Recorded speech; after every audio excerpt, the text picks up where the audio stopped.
What's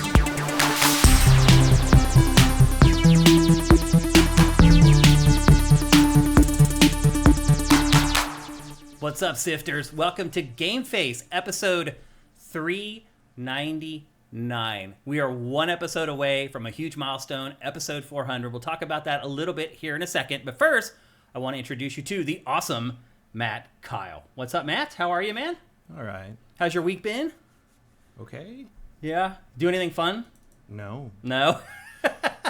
We did a movie night where it was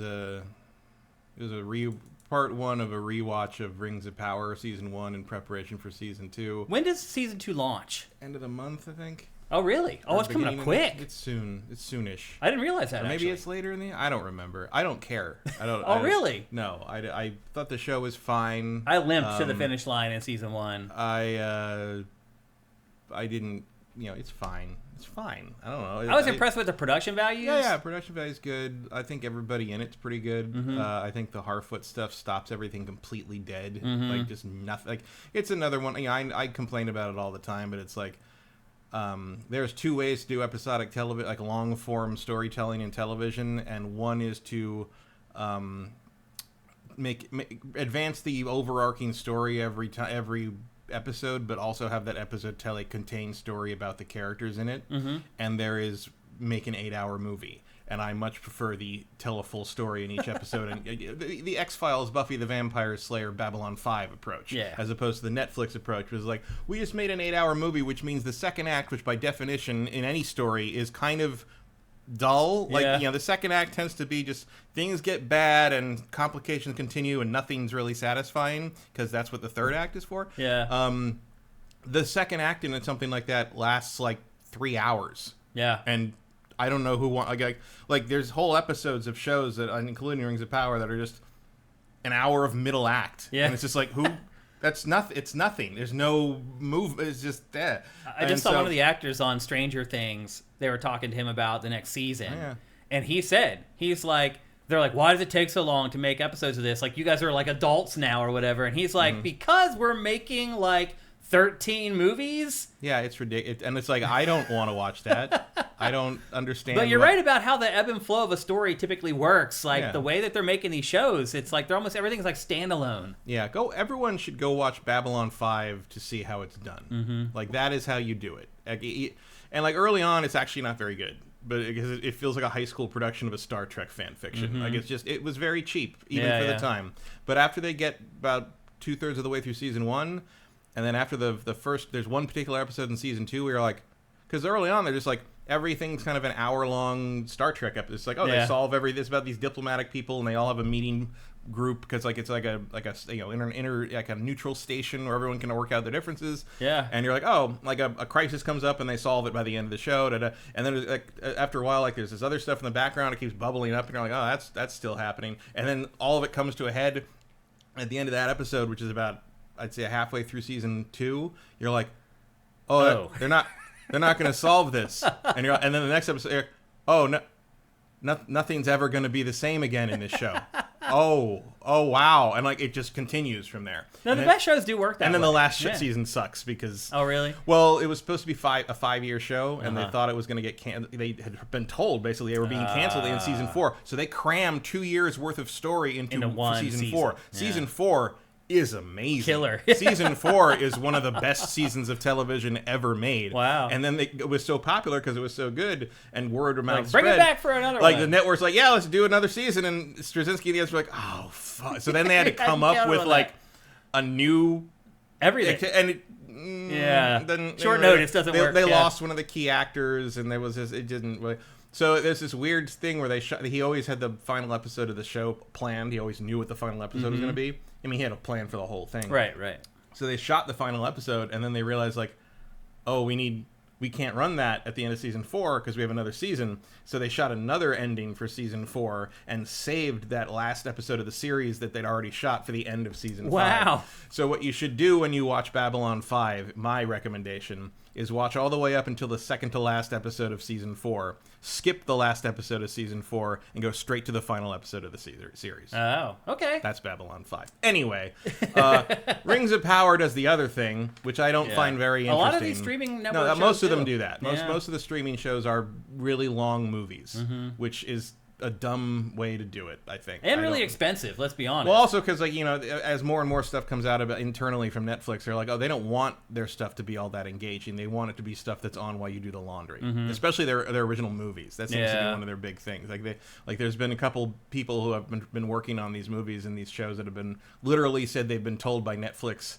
like, to make it less good, like make it less interesting, like stop, like basically make it a little more background noisy. Wow, and it's just like what like a podcast. Yeah, or like what a horrible thing to be working it under. Really is. Although it does explain a lot of stuff about Stranger Things. Yeah. Anyway, I thought Rings of Power was fine. I am not a Tolkien purist. I don't give a shit about what this word in the appendices means versus this word over here, and whether, you know, Galadriel really was here at this time or these people were here. I think, you know, I don't care. Like, do your Tolkien fan fiction for $1 billion, Jeff Bezos. I don't give a shit.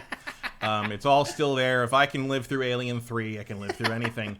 But like the main thing was like, you know what? I don't know if I need to watch this again, but I really want to socialize. Right. So I just went to the movie night and hang out with people. We watched 2 episodes. We like barbecue. We had grilled a bunch of stuff and we ate. Then I'm like, I'm going home. Yeah. Like, I'm not what I wanted. I'm not going to spend another 2 hours. You know, so that was it. That's funny. And everyone understood. They're like, yeah, that tracks. Yeah. I'm like, we're getting in the middle. Maybe I'll come back next, 2 weeks from now for the second half, because I like the thing with the volcano, and I like all that. Like the later stuff is interesting to me.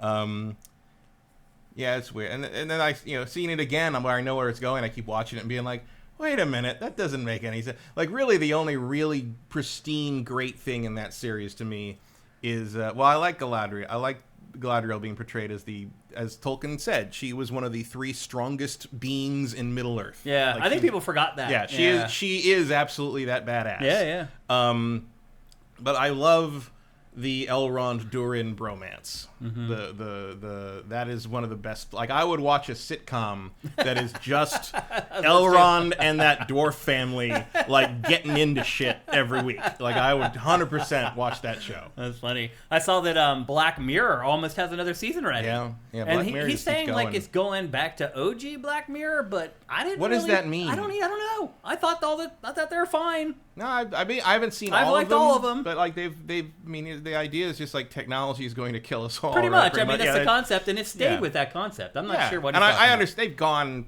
weird places with it, but it's like. Yeah, because you've done what, like 6 seasons or something? Yeah, of course you got to come up with new shit. And, some of it's really good. That Star Trek thing is amazing. And they're doing a separate movie of that. Or something. Really? Yeah, they're doing a spin-off thing of that. Oh, I didn't know that. Or there's a sequel episode in the new season. I can't remember which. I'm a big fan of Black But they are doing a follow-up of that one. Wow, cool. And they don't do that usually. No, that usually don't. Usually it's one and done. So anyway, I really like Black Mirror. I think it's a great series. Me too. I love it. Yeah, and it's funny. I'll subscribe to Netflix just for the month it comes out, and then watch them all. I think in a lot of people do that, and then drop my sub. I'm also kind of happy that the Toys That Made Us is getting another season. Oh, really? I was happy about that. I'm not surprised. Well, it took like 5 years. Yeah, but there's been a groundswell for fan support of that ever since the first one. And they switched. They did the movies that made us and a couple other things like that. And now it's like a franchise. Those guys are good. The people who make that are the one guy who owns that. I can't remember his name. It's like 3. He's got 3 names or something. I did a very brief thing with them on their first season because I was on a panel at WonderCon about collecting things, and one of the producers for that show came up to me and was like, "We're doing an episode on Transformers. Do you have this guy, this guy, this guy, and this guy?" I'm like, "Yes, of course I do." 10 years ago. And they're like, so like a bunch of the Transformers in that episode are mine. Oh wow, cool. Like Omega Supreme, Cheetor, like several of the Whirl, like a bunch of the ones in there are mine because I brought them to the studio and they did the little shot thing. Yep. And the head of the whole company, the guy like the Brian's, wish I could remember. It was years and years ago. It was like late 2017. But he came in because he wanted to see Omega Supreme. That was his favorite, and he was like, he came in just to see it. He just came in because he wanted to see an OG Omega Supreme, and he was so happy about it. So like, it's cool to see him. That place doing well and doing more. And one of the ones they're doing in the new season is Hot Wheels. And I promise you that's going to be a good one. Like Hot Wheels is a fascinating story. I was a huge Hot Wheels fan growing up. So that would resonate with me. So anyway, welcome to GameFace. This is a video game podcast for the most part. Things are a little different this summer as far as like having content for the show. So we stray out into pop culture a little bit more than we're normally used to. Oh, that's right. D23 was. I completely forgot already. Because there was nothing. Very little. Yeah. Very little. It was really, for games, it was one of the weakest. No game stuff. Yeah. For everything, it was one of the, it was very not a lot of headlines coming out of there. And the only really cool thing was that the Star Tour Star Speeder toy. Yeah. And I got up, yesterday early, 8 a.m. to try to get in there, but it's Disney, so you have to wait in line. So you get in the virtual queue, and it's like it's at 8 a.m. starts. It's like you're number 36,000 in line. They only made 3,000 of the fucking things. So by the time did you even stick around? No, I stuck around. By the time I got in, they were gone. Yeah. And it still said low stock, but they were lying. And it's just like, guys, if you don't want my money, like, yeah, sure, like whatever. I don't really need that anyway. It was for those who didn't see it. It's the Star Speeder ship that you ride in Star Tours, the Disneyland ride, and it's all lights and sounds and stuff, and the screen on the front plays the original Star Tours video. Cool. I don't know if it plays the whole thing, but it does play like at least clips part of it. Yeah. And that's because they don't run that at the ride anymore. Yeah. And I honestly very strongly believe they should recreate that original version in like the new, put 3PO in as the pilot and just recreate it digitally and make that one of the versions you could get on random, because they randomize them. Gotcha. So I think that would be a fun way to, because the other, and if you've never seen it, you should go look up the original Star Tours video on YouTube, because it's on YouTube. It's obviously everywhere. Because it was fast, because like that was pre CG, so it's all miniatures and models. And it's basically like the big challenge of that was like, we have to figure out how to do like a 5 or 6 minute like first person space sequence with no cuts, right? And like and you can see like there's places where asteroids fly in front, and that's clearly the cut, and so it's like it's like cheated, But it's amazing how they do it. Back when you had to figure it out like a physical puzzle, like it's a really cool sequence, and it's a shame that it's kind of lost to time. Yeah, well now it's just everything CG. It was not. You don't need to do that stuff anymore. Were there any game things? There was just the Fortnite stuff, Doctor Doom and Fortnite, all that stuff. Right. That's it. Well, and you had to, if you wanted to watch the Parks panel, you had to watch it in Fortnite. Right. Like, which is bonkers. Like, okay. It's really crazy. Yep. Well, anyway, welcome to GameFace. This is the flagship show of Sifted Games at sifted.net. We're supported 100% at Patreon at patreon.com/sifted. For just $4 a month, you get all our content early. For just $2 a month, you get Pack or Factor early. However, if you don't have cash and you can't help us, but you are an Amazon Prime subscriber, you can give us a free $2.50 every month just for subscribing to our Twitch channel. In fact, let's check out our crew in chat right now, because my guess is they've probably given us a bunch. Oh, there it is. One Supermaster Gamer. Thank you for Twitch Prime. And if you come and do it during the show on Tuesdays at 1 p.m. Pacific, 4 p.m. Eastern, we can thank you live. And that is something I really like to do if I can. Let's see if there's any more here. God of Gamblers 33, thank you. iViz, thank you. Slippy47, thank you. There's a bunch of them in here. Surly Mexican, thank you. Mike's Q, thanks. Who else we got in here? Totemish, thank you very much. And JM Rain 99, thank you. Don Lionheart, thank you. Rock and Roll 458, thank you. Is that it? I think that's it for today. Yep. So far. But again, you can give us a free $2.50 if you're an Amazon Prime subscriber. If you're watching on YouTube, just go down below in the comments. There's Norix Nessie. There's Metal Gear Jimmy coming in late. Thank you, guys. But if you're watching on YouTube, the instructions for doing that are down below. But again, it would be really awesome if you go to patreon.com/sifted and just give us a pledge that turns over every month. We'd really appreciate it. Vincent says they didn't even show most of the Parks panel in Fortnite, just the Fortnite stuff, which was like an hour late. Yeah, which is really, because it's like that prevented that panel from being shown anywhere else. Oh, really? Because Fortnite had the exclusive on it. Yeah. Mitchell Ness says Matt's action figures are movie stars. Yeah. It's pretty awesome. Well, Netflix stars. I don't know if that's the same thing. Yeah. Swanland says I might get rid of Paramount Plus after Evil ends. Paramount just did a bunch of layoffs today. Mm-hmm. They just laid off. Well, they closed their one of their TV studios down, which is all just merging into CBS studio. I mean, that was never going to last after that merger. Somebody up there asked about Avatar: The Last Airbender. Where? Right where you were you were scrolled up. Up more. There. Down. Squishy Muffin. There it is. Yeah. Yes, Avatar: The Last Airbender is one of the best TV shows ever made. No fat. There is not a single episode of Avatar: The Last Airbender that isn't good and worth watching. There is no fat, no wasted time, no filler anywhere in that whole show. It's all character development and plot movement. It is one of the best things I have not I've watched ever it, seen. actually. The original Avatar cat cartoon is one of the best shows ever made. Wow, that's big words coming from you, bro. 100%. Okay. I would put a couple cartoons up in the top.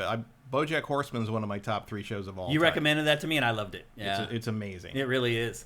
Vincent says, also, if you complain a lot about Jeff shows being padded, watch D23 Parks Panel. Oh, yeah.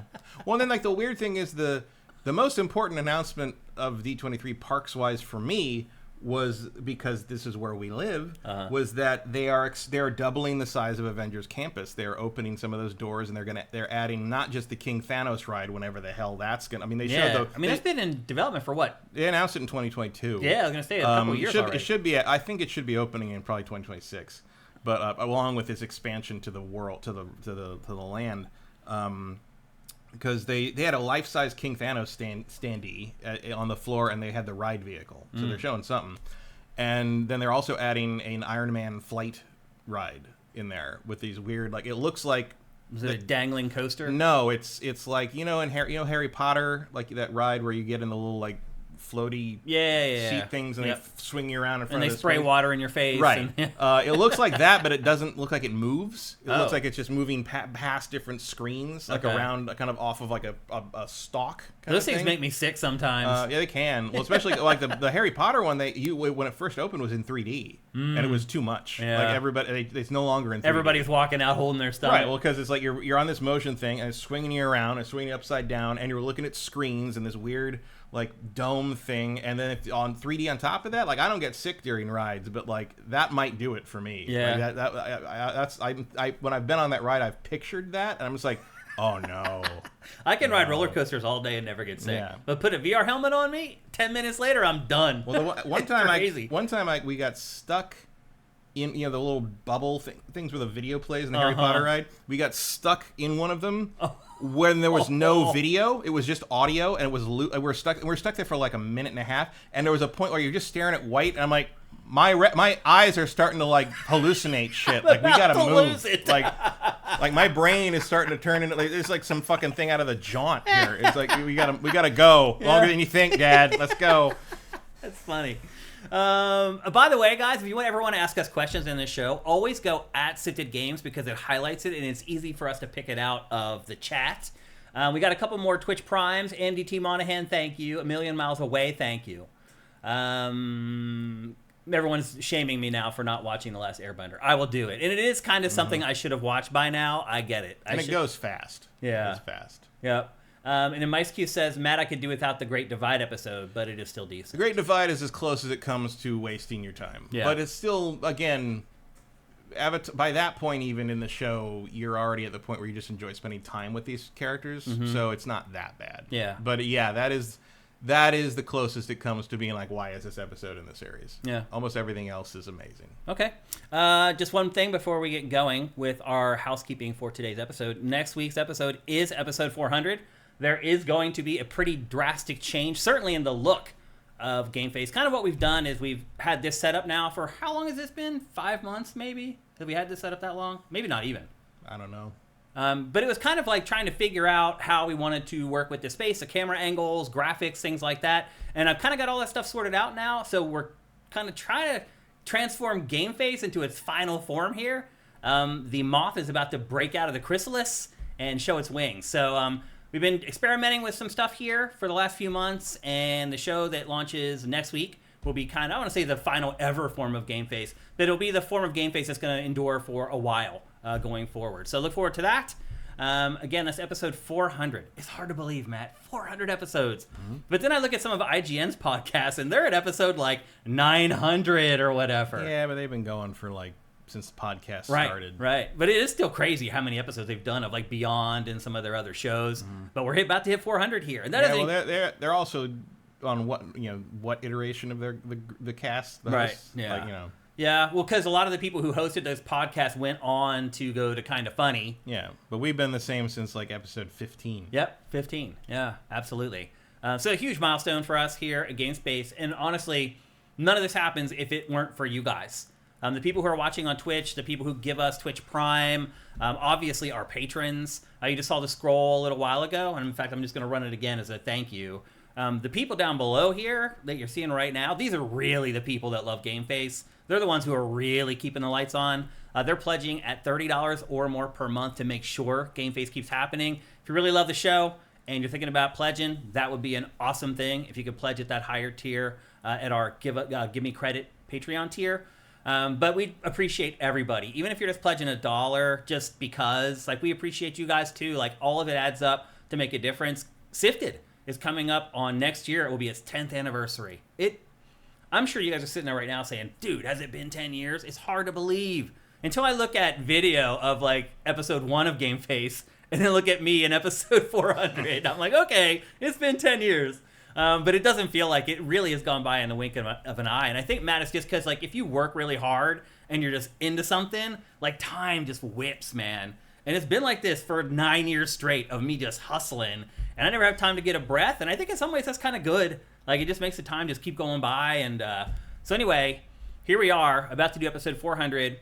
About to hit 10 years of SIFTD, and again, that's all because of you. So thanks to all of you guys, even if you're not pledging, if you're just watching on YouTube, like, all that stuff matters. It all makes a difference, and we appreciate every single one of you who have supported us in any way.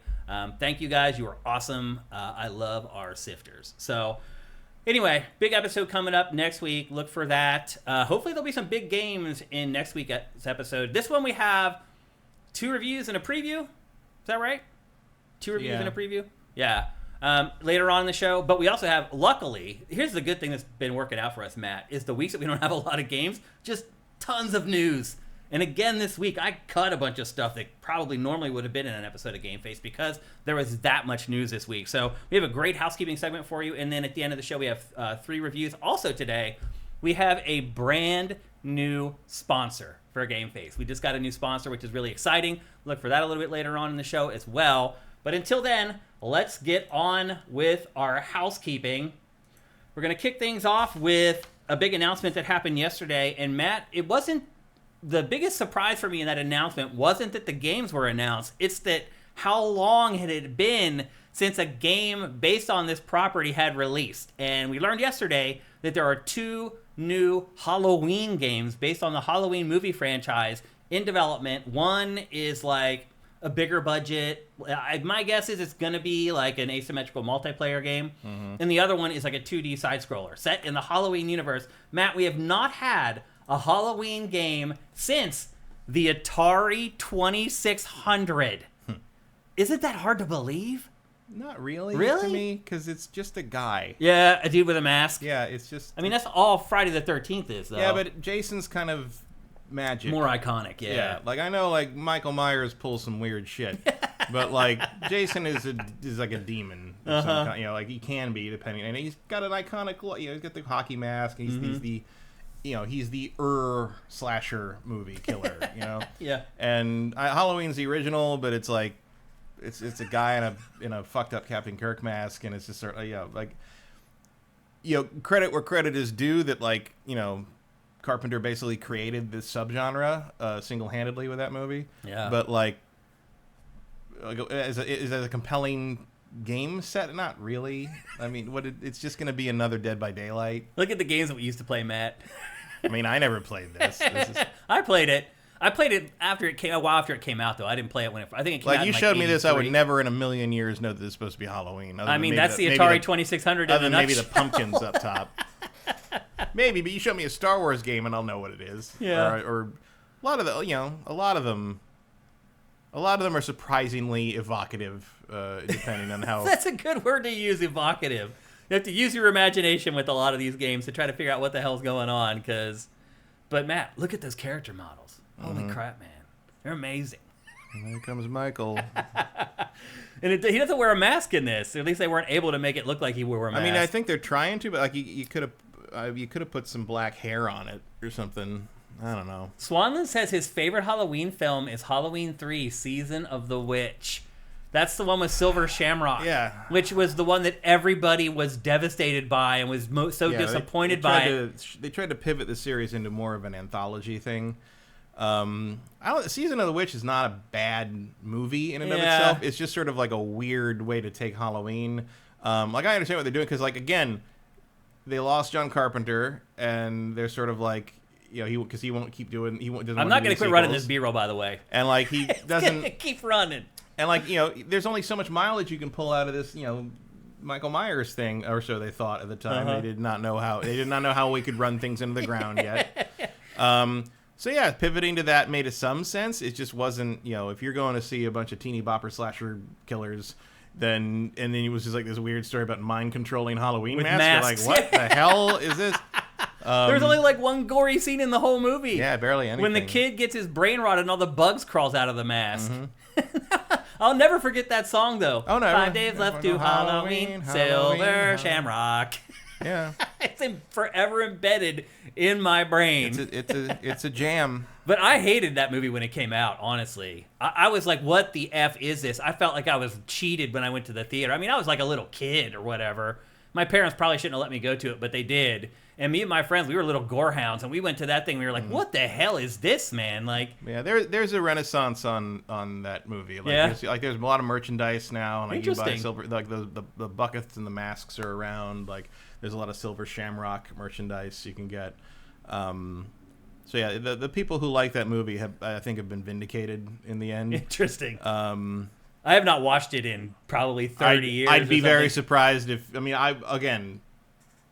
probably not going to get a game based on that one. Nope. But I bet you'll see those masks in these games. Maybe. Like, there'll be Silver Shamrock references. Well, here's the thing. So this game is being made by the same team that made the Evil Dead game, that worked out so well. Which is an asymmetrical multiplayer game. Now, I will say this. It was better than a lot of the other asymmetrical... Oh, yeah. I just don't think... I think Dead by Daylight has this whole subgenre on lock, and like, why are you? I mean, you're just throwing money down the hole at this point. Really, the problem with this game was that there weren't enough recognizable characters from the movie franchise. Right. And guess what Halloween's problem is? You've got Laurie Strode, and that's it. Take care. Yeah, that's what I'm getting at. Like, so maybe they're not going to do this for this game.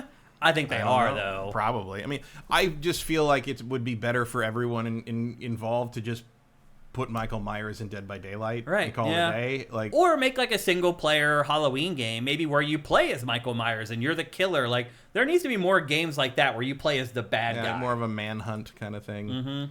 People don't have the stomach for making that anymore. A lot of times they don't. And I can understand that. Like, murdering other people isn't something a lot of people find to be a good time, but... And it's not just murdering them. If you were to play as one of these characters, you're also like stalking and planning and peeking in window. There's a creep factor to it for sure. And it's not going to appeal as too wide an audience, but I would argue that another asymmetrical horror game isn't probably going to appeal to a wide audience either. There's just so many. And again, Halloween, the IP, it just doesn't have enough characters to support something like that. So I mean, I know Carpenter's apparently involved... Heavily, he says. Yeah, heavily. Because he says he's a big gamer. I didn't know that. He is, yeah. And the good news, I guess, on that is it means his music will probably be in it, which is, like, kind of key to the atmosphere. I don't particularly like John Carpenter's music, but, like... Well, the Halloween theme is so iconic. Oh, yeah. In fact, that Atari 2600 But I mean, just, like, the kind of the music from Hearts of Space, sort of, like, leaning on the synth for 5 minutes kind of shit. Yeah. Like, it just... I mean, again... I have a lot of respect for the original Halloween, but watching it now, it's just sort of like, what is this? Like, it's so weird. Like, and this is supposed to be based on the original film as well, which I don't know if that matters all that much because they're all kind of the same plot, really. Yeah, he just won't die. I mean, he just keeps coming back. I mean, that's the one that people still have pretty universally good feelings for. Yeah. So it looks like the asymmetrical one is coming sometime next year, and then the 2D side scroller one. I don't think we have a date for that at all. The side-scrolling thing was just announced this morning, and the 3D game was announced yesterday. So if you're a Halloween fan of the films, finally, you're going to have some video games to play, though.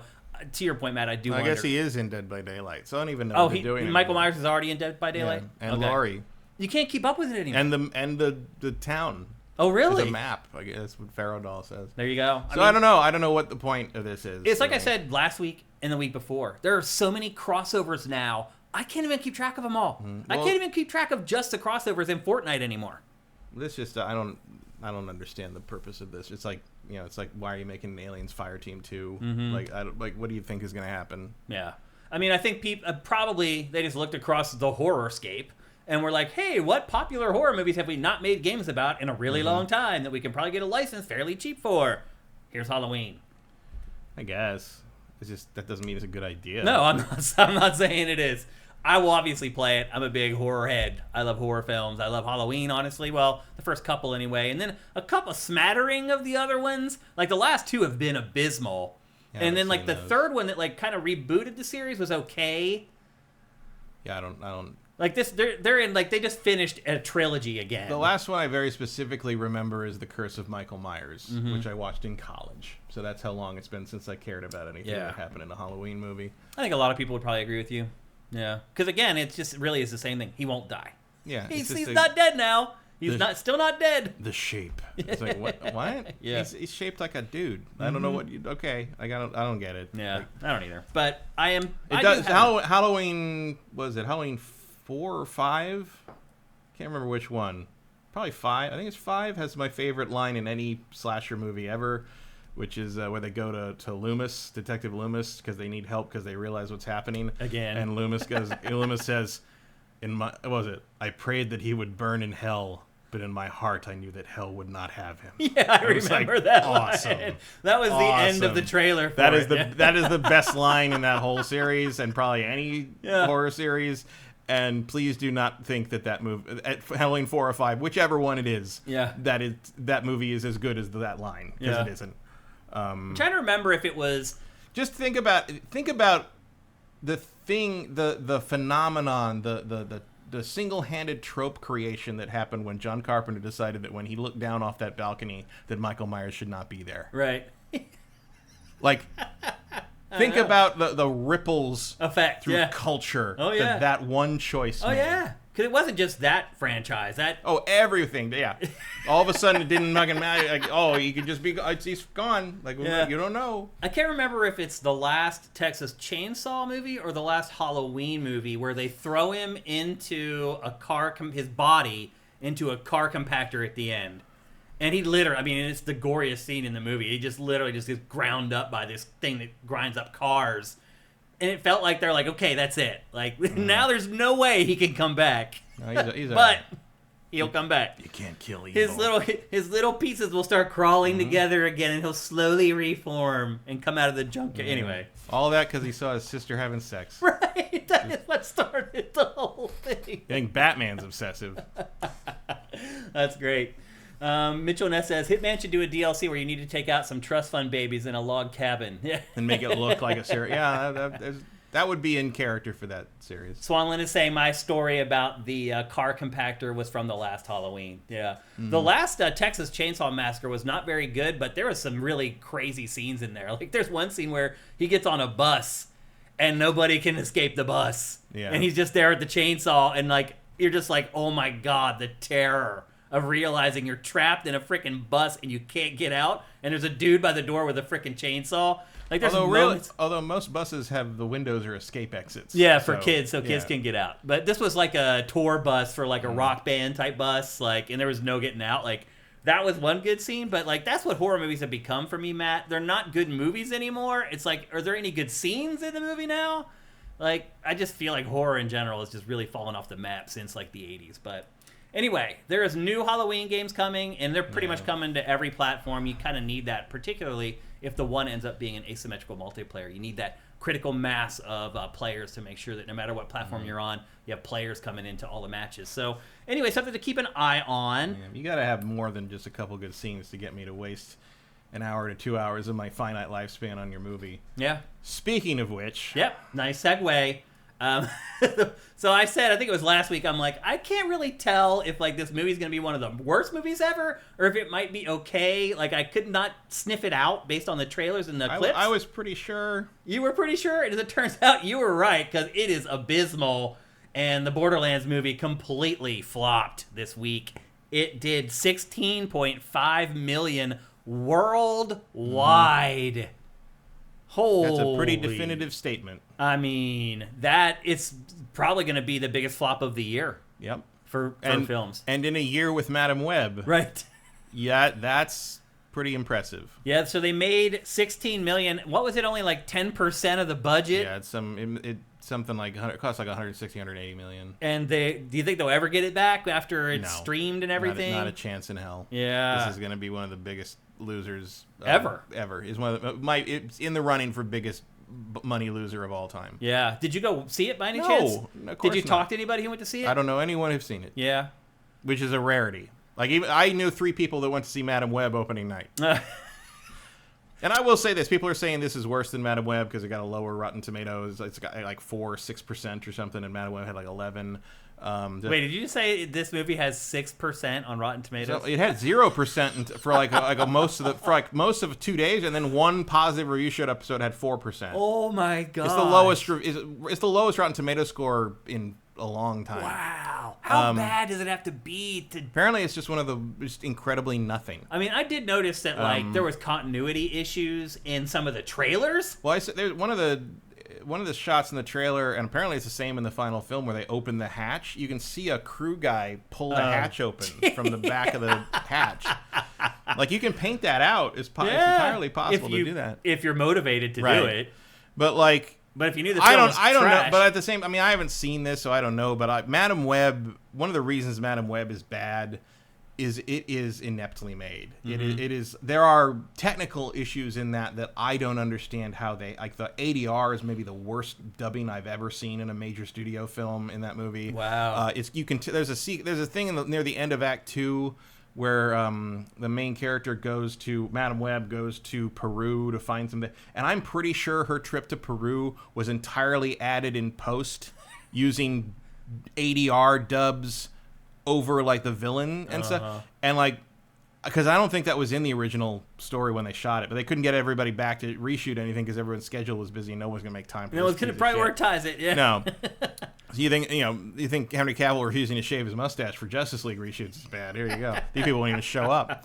And like, I have a hard time believing that Borderlands equals Madam Web in terms of bad filmmaking. But maybe. I don't know. I haven't seen it. Like, what do I know?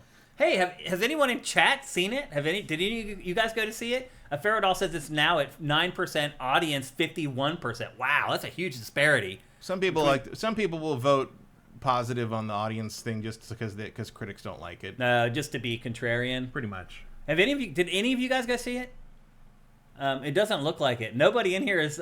People on the site were like, "Yeah, I'm going to go see it anyway," even though the reviews were bad. But maybe you guys didn't make it into the stream today. I mean, it's just like the time to make this movie was 10 years ago. Like when anyone cared about Borderlands. Yeah. I know Randy's on there like trying to act like it's good. Well, apparently he had a hand in it, so he's incentivized to make it look not quite as bad in a bunch of ways. He is because he's also working on Borderlands 4 right now. Yeah, well, he should have leaned into how bad. I mean, it probably can't because of contractual things. Like you can't have the creator of the game being there like, "Yep, this sucks." But wait, I mean, he kind of did put leaned into it a little. Kind of did put a message up a couple days after his like failed attempt to spin it, where he was just like, "Well, wait, I don't have time for all the negativity because we're busy making the best Borderlands ever for you." Like to emphasize the for. Yeah.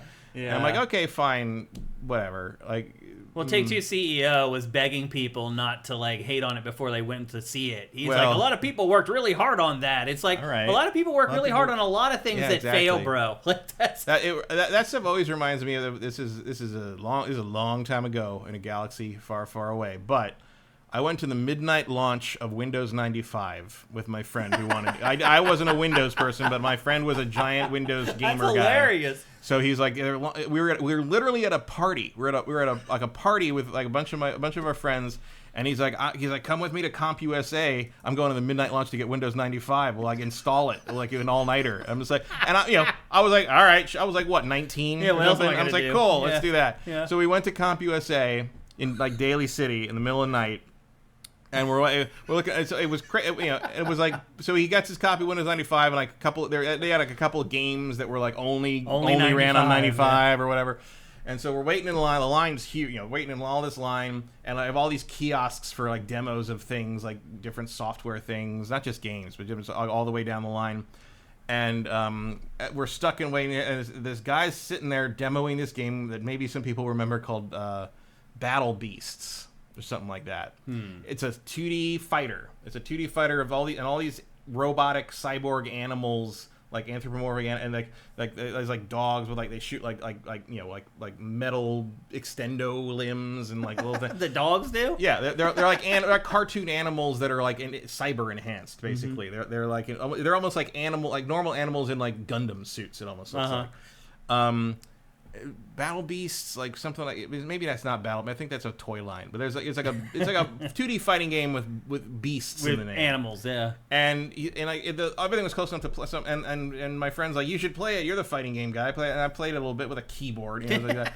And it's just this, it's like every PC fighting game at the time except maybe FX Fighter 2, which was like, it was just like stiff and weird, and it didn't quite work, and there were no real combos because you couldn't really combo off of a keyboard. Two people were supposed to play with it, but of course it was an old keyboard, so you can't press more than 2 keys at once, so you can't it's not like playing on a hitbox now, right? Yeah. And the guy's like, "What do you think?" And I'm just like, "Oh, I think it's kind of meh. I mean, it doesn't do that."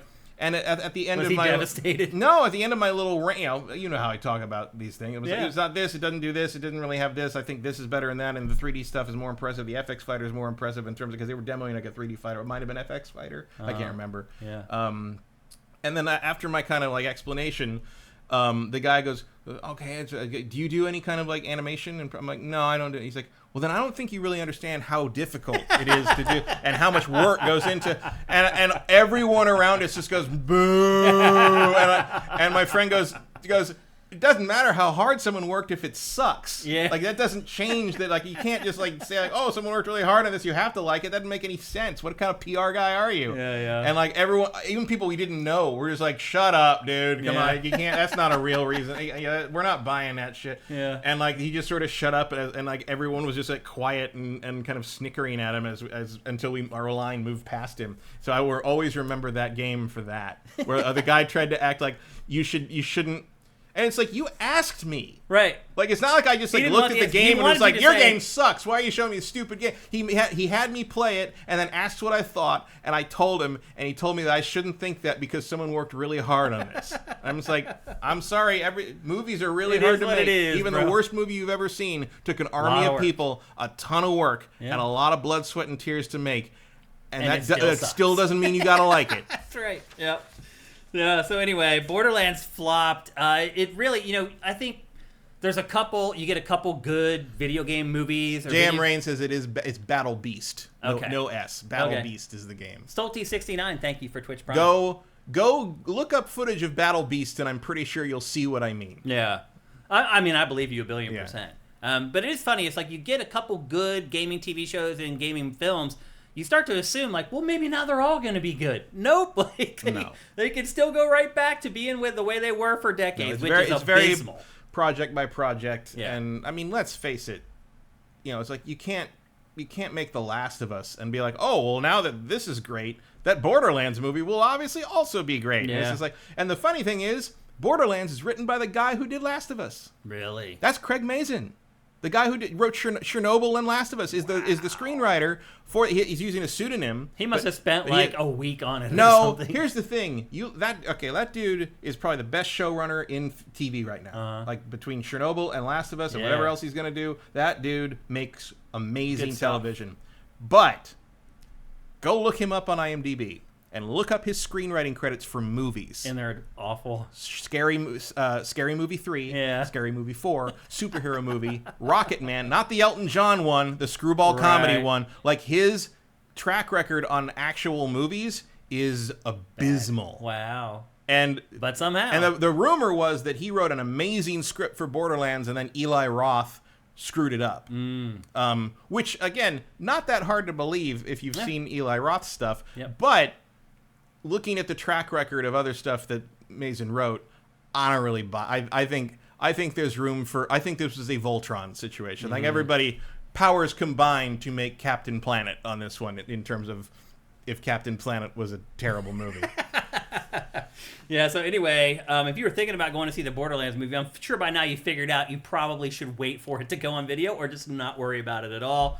But a colossal flop for both Take-Two and for Randy Pitchford and Gearbox and everybody involved. One of the biggest flops of movie history, maybe. Yeah, which is crazy. Just because a game is popular doesn't mean you should make a movie out of it. Yep, that's true. Yep. They're not all Mario. Yeah, that's true. And even then, Mario doesn't. Yeah. That's the other thing is, like, it's weird to me that, like, even if you're a Borderlands fan, there's not really... I mean, you can recognize things visually in this, but you're already... Okay, that's clearly not Tiny Tina. Right. As portrayed in the games. Yeah. Like, and it's like, that's not rolled. I mean, you know... I'm surprised more fans didn't go see it, though. But it just doesn't make any sense. Like, you look at it and you're like, well, that's... Why is Kate 16 million. Why is Kate Blanchett playing Lilith? Like, Lilith's like 20.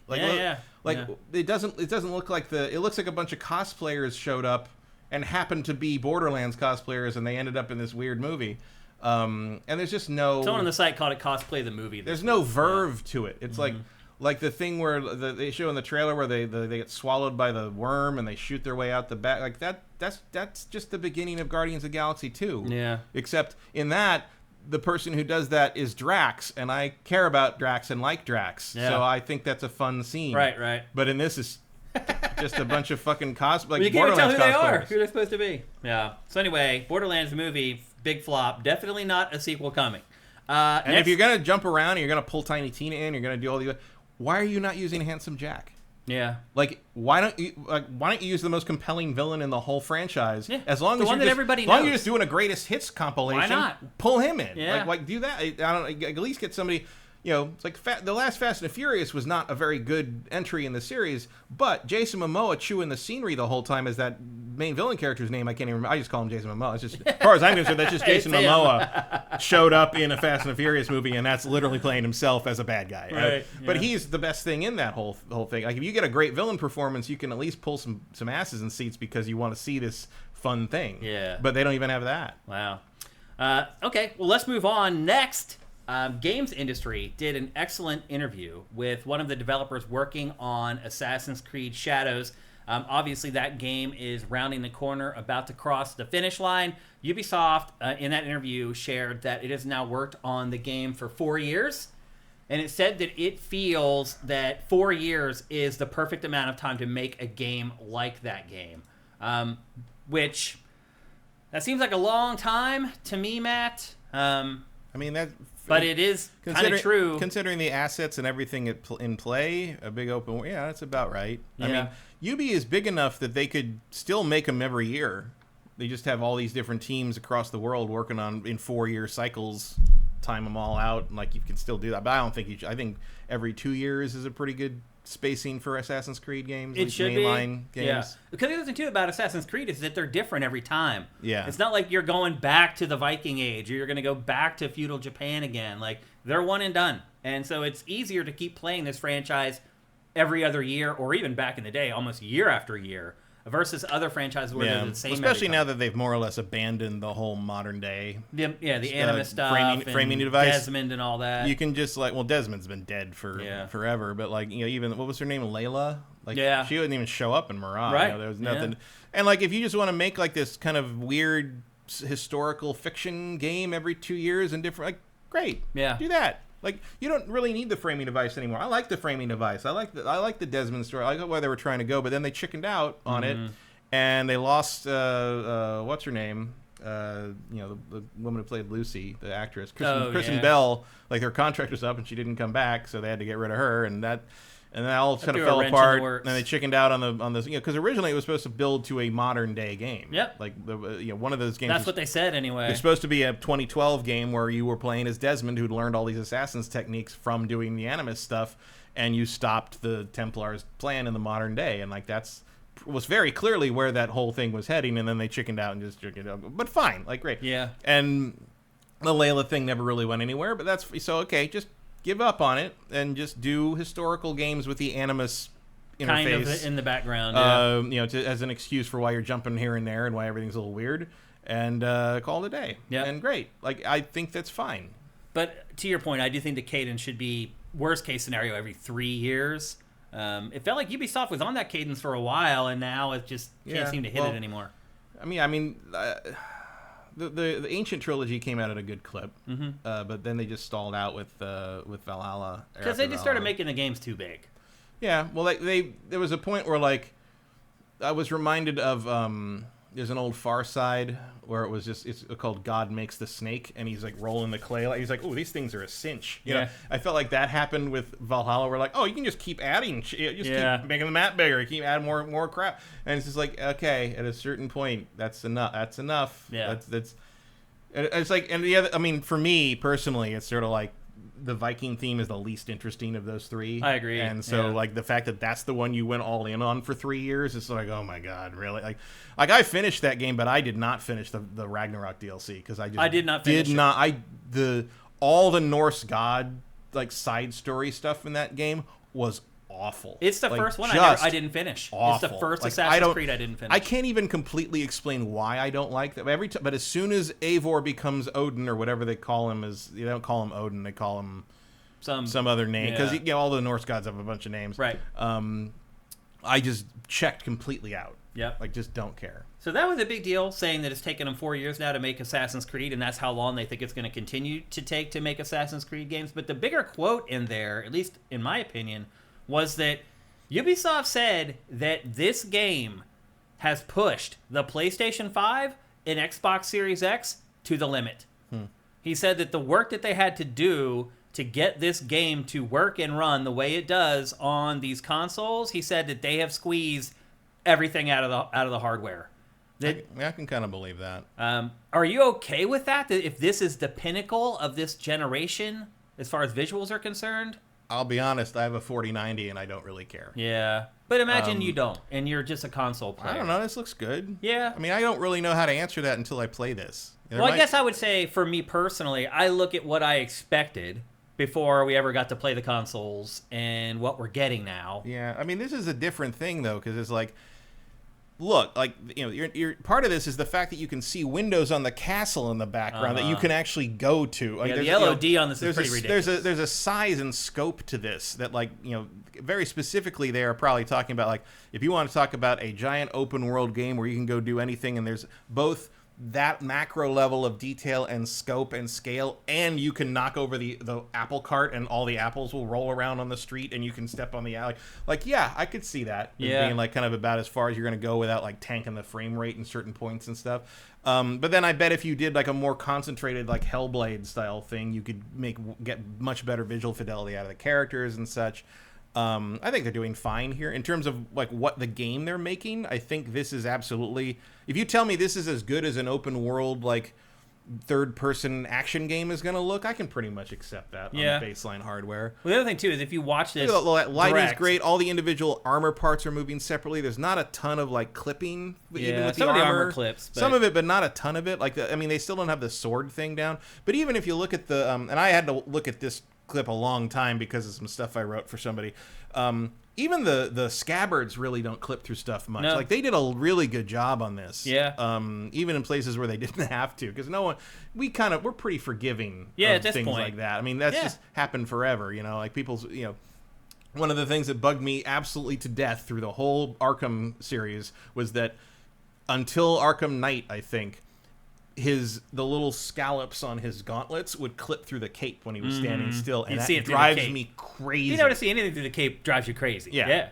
But I think they're doing really well here, and you can tell they know because they have those scabbards stuck through the cloth, and they don't jump through the cloth. Point. Yeah. Like, they're doing a lot of. I mean, right there you see some weird stuff with his little armor on his left arm, like it was sort of clipped, like the shimmering. The arm was coming through the armor, yeah. But that's also just sort of like proof that it's real. Yeah. You know, I mean, the other thing too, though, is that like, you may not be able to see this on a stream on Twitch, but we're watching direct feed here in the studio, and like, there's all kinds of little stuff going on. There's all these particles fly in the air. There are petals falling from the trees. Petals are constantly falling. If you go over next to any of the torches, they all have particle effects. Look at every single banner, every single piece of cloth hanging is wiggling. Yeah. You can knock all those. I think I'll knock those umbrellas over.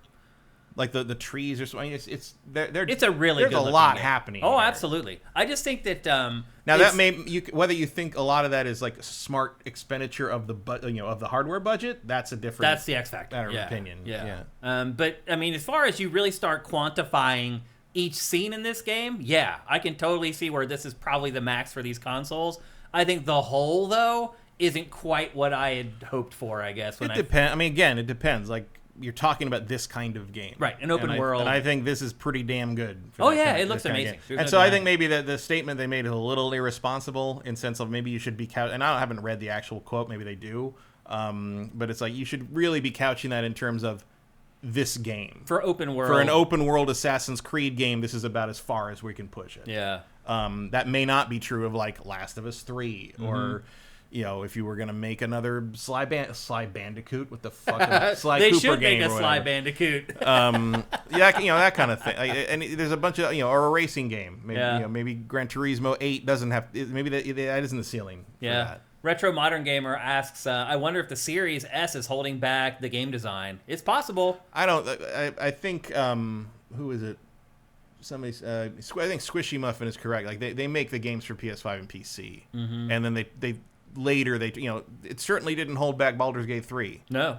In fact, the outcome of that was like, well, I guess we're just not going to put it on Xbox if Microsoft's going to be weird about that. Yeah. And I would imagine now even that has probably burst the dam a little bit on that problem, where it's like maybe Microsoft realizes that you got to be a little flexible on demanding things be on the S. But I mean, obviously there's a lot of people that have an S, but look. Yeah. Silk Snake says the saved money has to go somewhere. Yeah. Silk Snake says, hair is really expensive for a game engine budget. And that's why during the Xbox 360 era, there were a lot of characters that were bald. Oh, yeah, a lot of shaved heads. A lot of shaved heads in the Xbox 360 But then, like, the funny thing is, like, you get, how long did we spend hearing people complain and whine about everybody's got a shaved head and everything's brown and everything's gray and where's the color, where's the hair, and like now we have all that, and now you're starting to see people like, you remember when things looked grim and realistic and gritty, and it's just like they're posting like all these brown and gray shots from that back then. It's like, yeah, I mean the thing that we used to spend hours listening to you dumb shits whine about the whole time. Yeah. It's like no one's ever happy. Everyone's nostalgic for whatever was then that they didn't like, or other. It's like it's very silly. Yeah, I mean, really, if you think about it, Matt, I mean, it does kind of make sense. We're in like the 4th year of these consoles. This is around the time where developers have figured out how to get pretty much everything out of them. At this point, Ubisoft has like 20 different teams. They've all worked on the hardware. They've all found little tricks, and they all share that stuff. And you get to this point, year 4, year 5. You're pretty much getting everything out of those consoles that you can. And we haven't had the mid-cycle refresh like we had last gen when we got the PS4 Pro and we got the Xbox One X. So it's a little bit of apples and oranges comparing it to last gen in that way. And again, just comparing it to every gen. This is kind of where we hit the sweet spot with games. This is where they figured it out. And usually, too, this is kind of where game development doesn't take quite as long. Usually on the tail end of a console's life cycle. In the middle part, it seems like it takes the longest. And then towards the end, they start being able to make games a little more quickly because, again, they're very well versed on the hardware. So if this is the best that we're going to get from these consoles, that's okay. I mean, I'm a little disappointed maybe. I thought maybe it might be a little bit better than what we're getting, but it still looks amazing. Like, it still blows my mind that we're playing games like this in real time. So anyway, just some interesting quotes from Ubisoft. A great interview from Games Industry, by the way. And if you want to read that interview, as always, that is up on SIFTD.net. We curated it. If you want to find out a little bit more detail about this stuff, because, it was a really great interview that had a lot more information than we're sharing here. Again, check it out at SIFTD.net or go to GamesIndustry.com and you can read it in full. Next up. So, this... the saga of Microsoft and Tango Gameworks and Arcane will just never end. We're going to talk about both Arcane and Tango Gameworks, but we're going to talk about Tango Gameworks first because it was purchased. I didn't even know that was an option. Yeah. I mean, I think Pactor, there was an episode of Pactor Factor where they're like, why don't they just sell these studios instead of like getting rid of them? And that's exactly what's happened here. Krafton, the publisher who publishes PUBG, has swooped in and bought Tango Gameworks and also bought the IP for Hi-Fi Rush.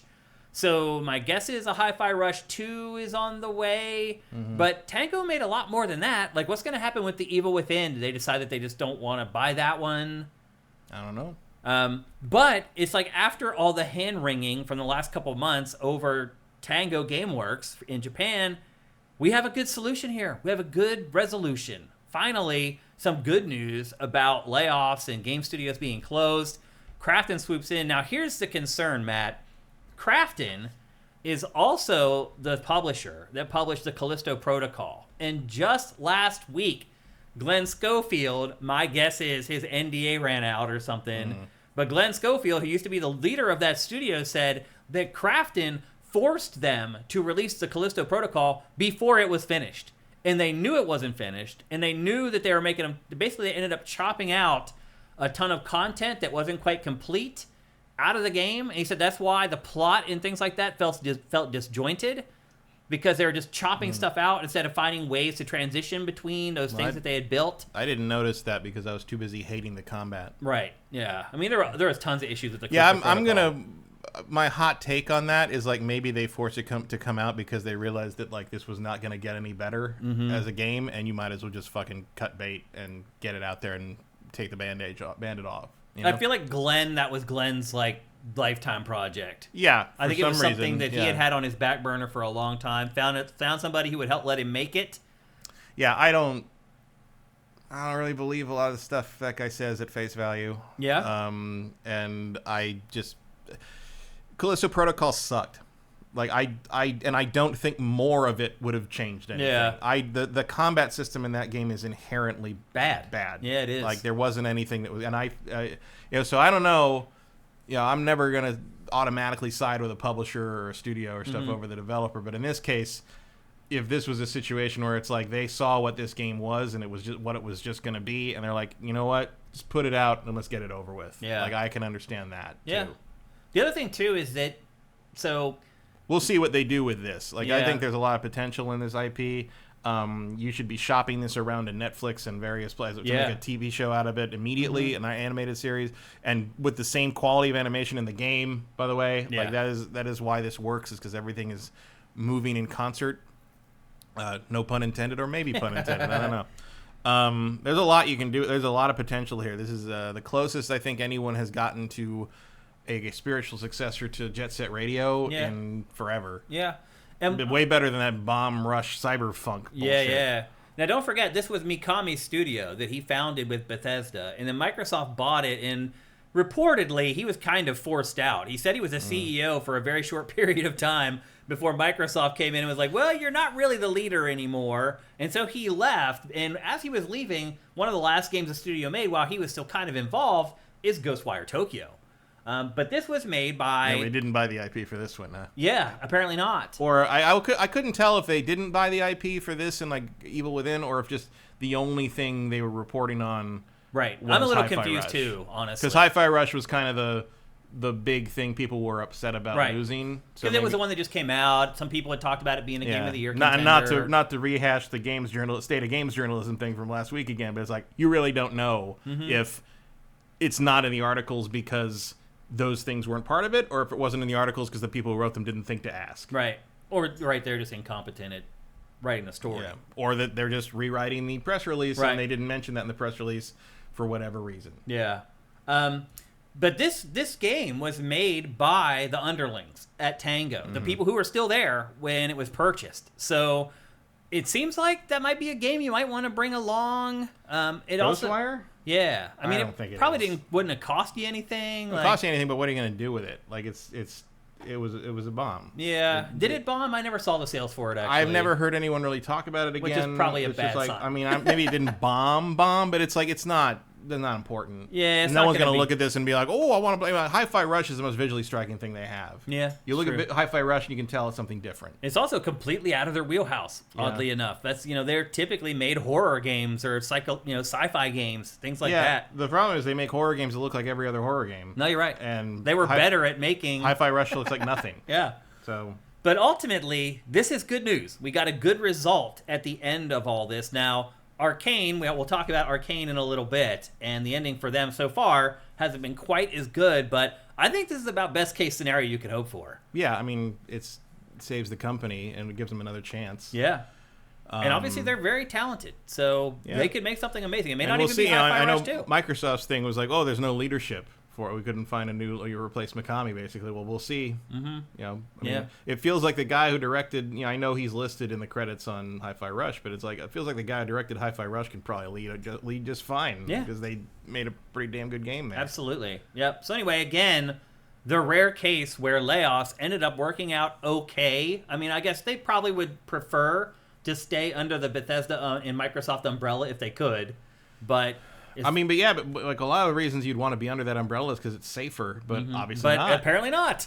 No one's safe anymore. So anyway, Tango Gameworks, now a part of Krafton. You think they'll make Hi-Fi Rush 2? You think that'll be I mean, they did buy the IP. I don't see why you buy the IP if that's not what you intend to follow up on. Yeah, so it feels like we'll get a sequel to that in the not-too-distant future. Next up, we got a little snippet about The Witcher 4, something that we haven't really got any information on other than things like it's in full development. We have X number of people working on it. I think 2 weeks ago they said that we have 400 or 500 people working on the next Witcher game. So one of the first nuggets that we got is this week, and surprise, surprise, is from another leak from a voice actor. Apparently, and it's the voice actor for Geralt, and Geralt will be in The Witcher 4. They had kind of messaged that they were moving on from him.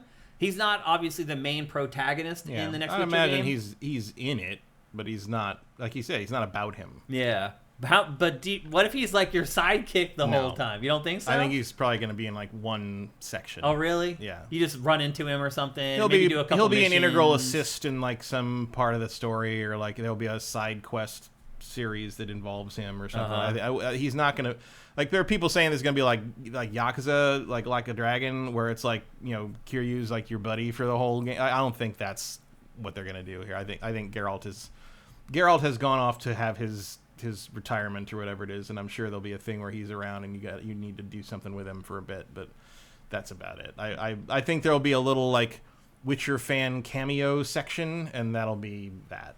What happens if the next Witcher game is not going to bomb? I guess it depends who you play as, because it's like if you're a custom Witcher, I don't think he's going to be that big of a part of it. If you play as Ciri, I think he will be a bigger part of it. He could be throughout almost the whole game. Yeah. What if the game doesn't do well? Like, I don't think it'll bomb because it is a Witcher game, but what if it sells 3 or 4 million copies? Do you think then maybe CD Projekt Red reconsiders using Geralt again? No. No? You think that ship will have sailed? Geralt, like, what are you going to do? Like, his story's over. But I mean, you start a whole new story with him. It's just, but what can you do that's better than what they already? I mean, it's just, if it doesn't work, it doesn't work, and you move on to something else. Like, maybe that's a big cash cow, or you just remake the first game. Yeah. And up to the quality level of the other two. Yeah. I mean, that's not a bad idea. They should be doing that anyway. You could just remake 1 and 2 to be like Witcher 3 and call it a day. That's one thing you could do. God, look at that background. I wouldn't do it now. This is PlayStation 5 footage here. Yeah. And it looks... Boink, boink, boink, boink, boink, boink. I mean, after all this time, there's still parts of this engine that they haven't been able to smooth out, no matter how powerful the hardware is. It's just, it is what it is. That Ivy is having a hard day there. I mean, that's why they built their own new engine. You know? They're tired of dealing with this crap. So I mean, this was their engine too. So. No, I mean, but they built a new one. Like they started from scratch and just completely trashed this one. So for good reason. Yeah, certainly. I mean, it was certainly good for the time. Yeah, like it got the job. You cannot argue with the results of Witcher 3. Yeah. But yeah, it's that game's 10 years old next year. It's hard to believe. It's getting up there. Yep. Mighty Pony Girl says that they're trying to revive Shepard in Mass Effect. I'll worry about that if they survive the release of Dragon Age 4. Again, BioWare Edmonton may or may not exist in a year. Yeah. So we'll see. It's true. TV Hardy, thank you for Twitch Prime getting in there in the middle of the show. We managed to catch it before it slid on by. So anyway, if you are sad that you had to say goodbye to Geralt, don't fret too much. The other thing you could do is if you could go way back to the old world setting, like 1,000 years ago, like prequels. Yeah, you could go back and like some of the board games did that. But you go back to the heyday of the Witchers. You go back to when they were in their prime, and then you can make your own Witcher and go out and sort of. Context makes more sense. You can go out and hunt monsters, and there's more back right after the confluence of the spheres, where the Witchers had to be created to basically make the world livable for humans again, and that might be an angle. Like you could come up with some new stuff there. The issue, part of the issue is that the reason Geralt's story worked and how it starts from the end of the books. It's basically fan fiction, right? Oh, I didn't know that, actually. Yeah, like the games take place after the books. So I was going to ask you, like, well, what happens to him in the books? Well, he gets killed at the end of the books, and in the game, it's revealed that he didn't actually get killed. Because they mentioned that a little bit in the third one, I think, where they talk about how I saw you get stabbed with a pitchfork in Rivia or wherever he was, and that he and Yennefer are killed in this like uprising against mutants and magic users and stuff.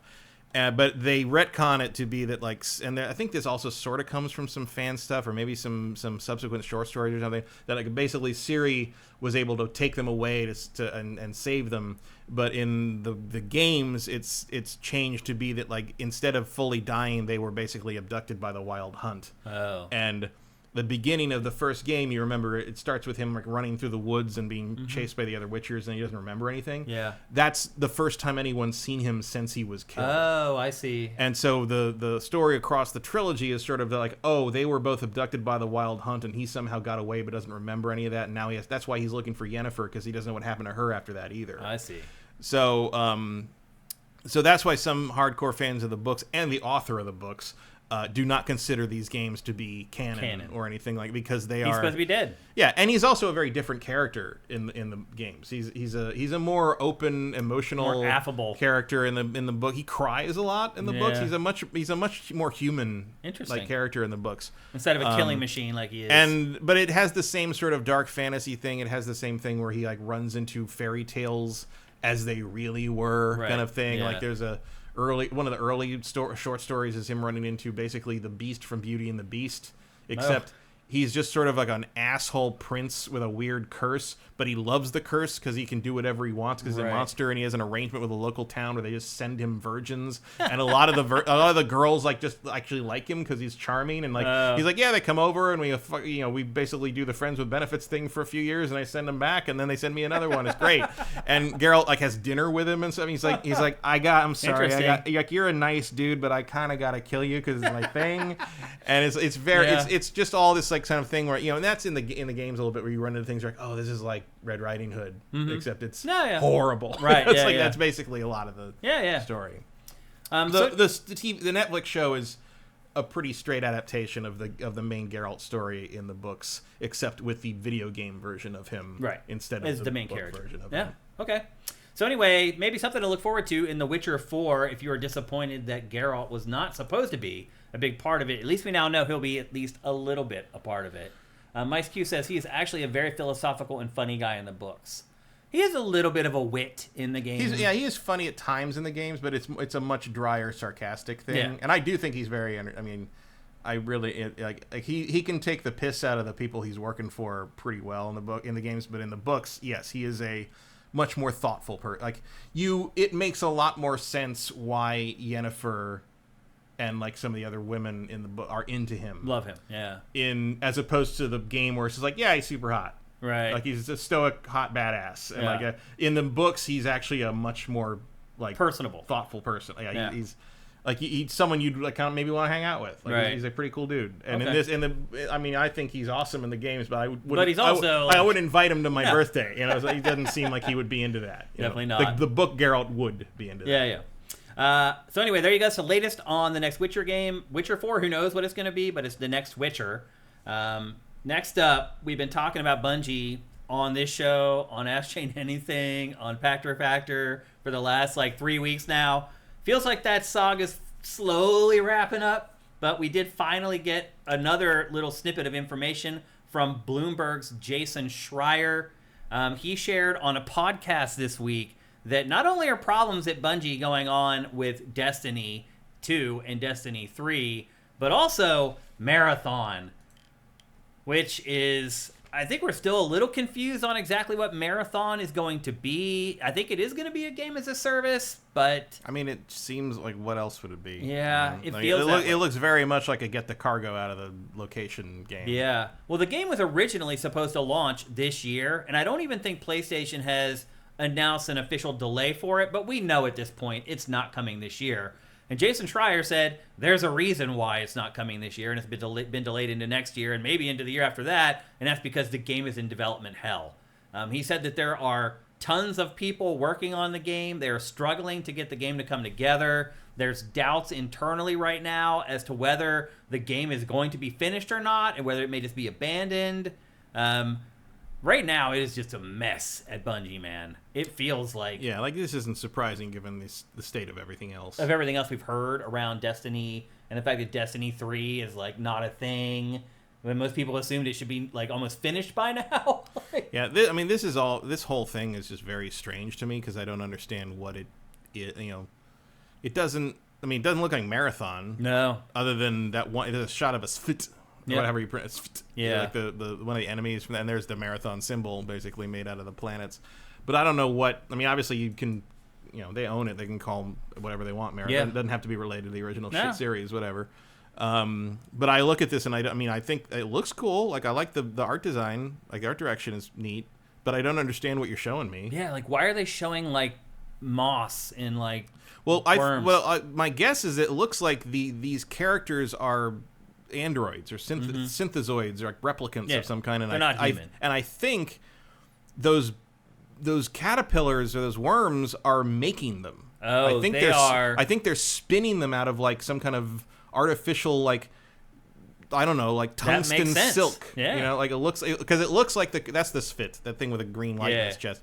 Because I think it's like the scene in Ghost in the Shell where they're making her. Or Westworld. Yeah. Westworld has that whole thing where they have that weird spinning thing that like I think that's what's happening there. Is I think those worms are making the main characters, these characters. Because when it gets shot, like it's bleeding that blue blood that you see getting pumped into the body in the close-ups before, and then she's clearly artificial. Yeah, and there's the blue blood dissolving in the and then there's a UCSC, which is the security. That's the security force that you're part of in the original Marathon. So it might stand for something different. I don't know. Yeah. Depends whether you think that's Tau Ceti or not. Yeah. PlayStation's whole game is a drastic reimagining if it is related to the Marathon. PlayStation's whole game as a service initiative is really starting to look like a disaster. Yeah, I mean, we kind of thought that was going to be the way it went. I certainly wouldn't have predicted that the big standout would have been Helldivers 2 of all those things. But in the end, it's sort of like maybe you've got your winner. The noodle stuck to the wall early, and maybe you should stop throwing pasta at this point. Jason Schreier also reported today or yesterday that they're I just lost my train of thought. Sorry.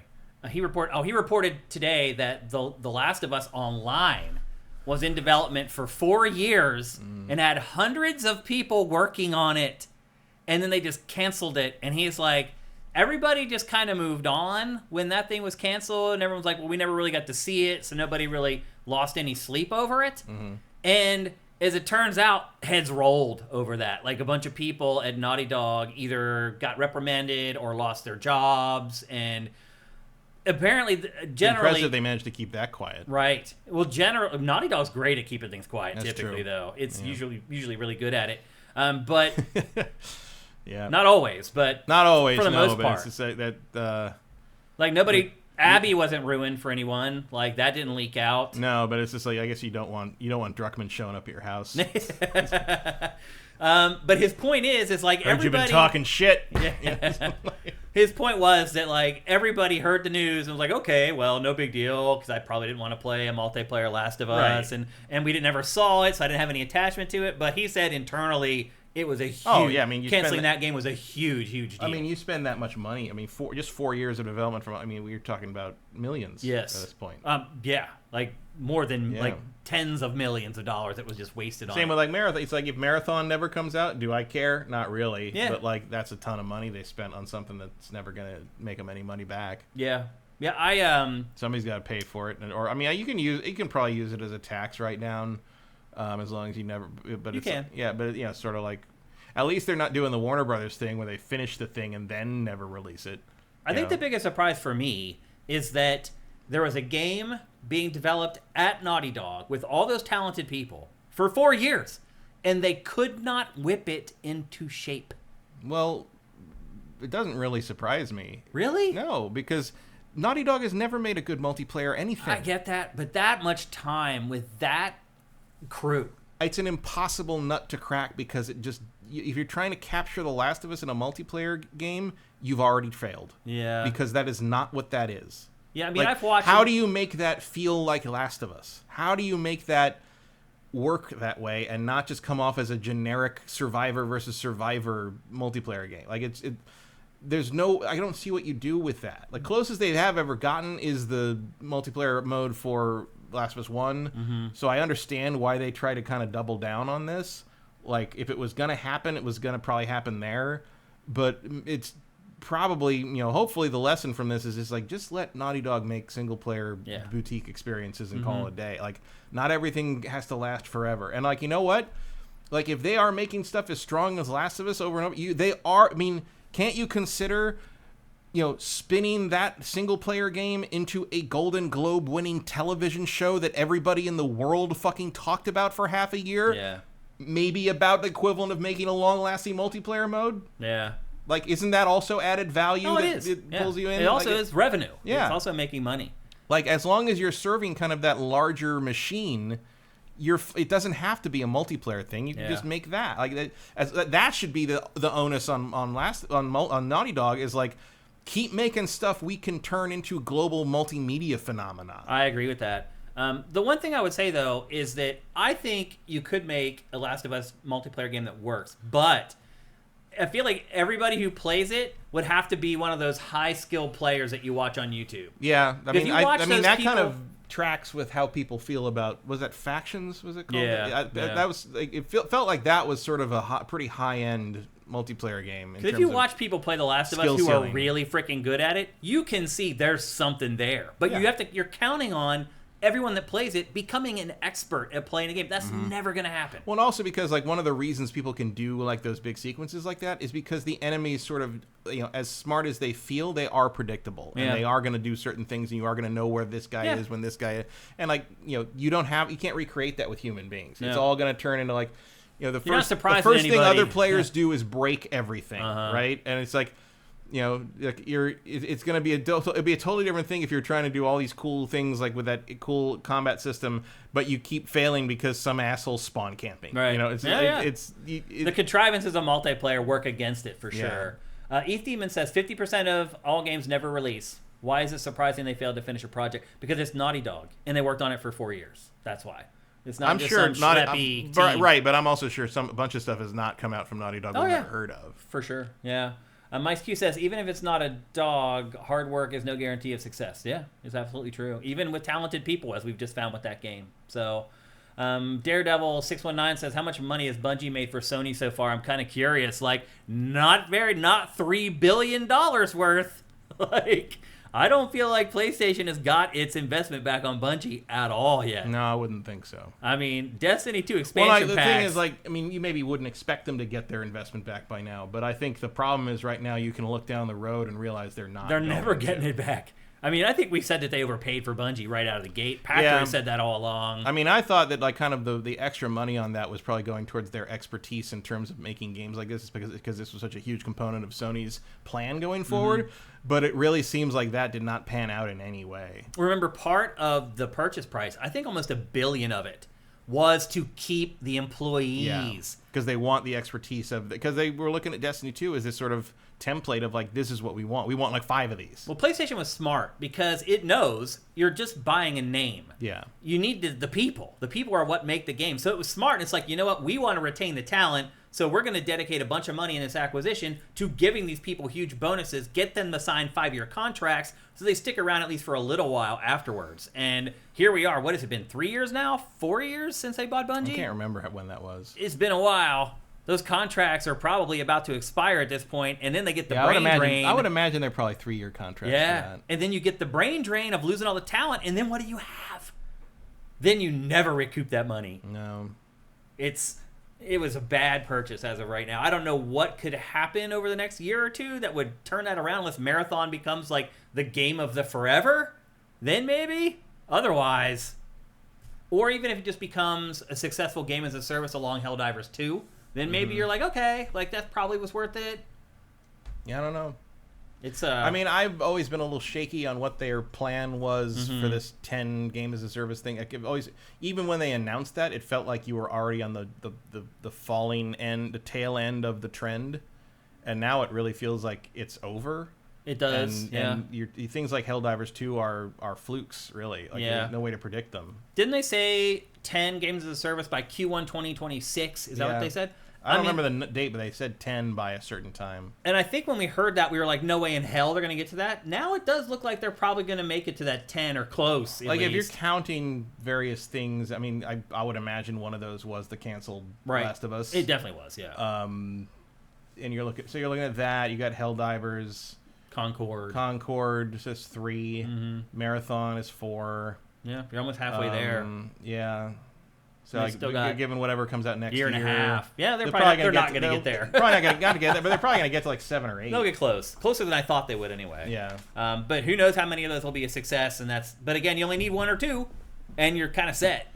Yeah, I think you're really looking for 2 or 3 of those to hit. I mean, Ultimate Team and Apex Legends.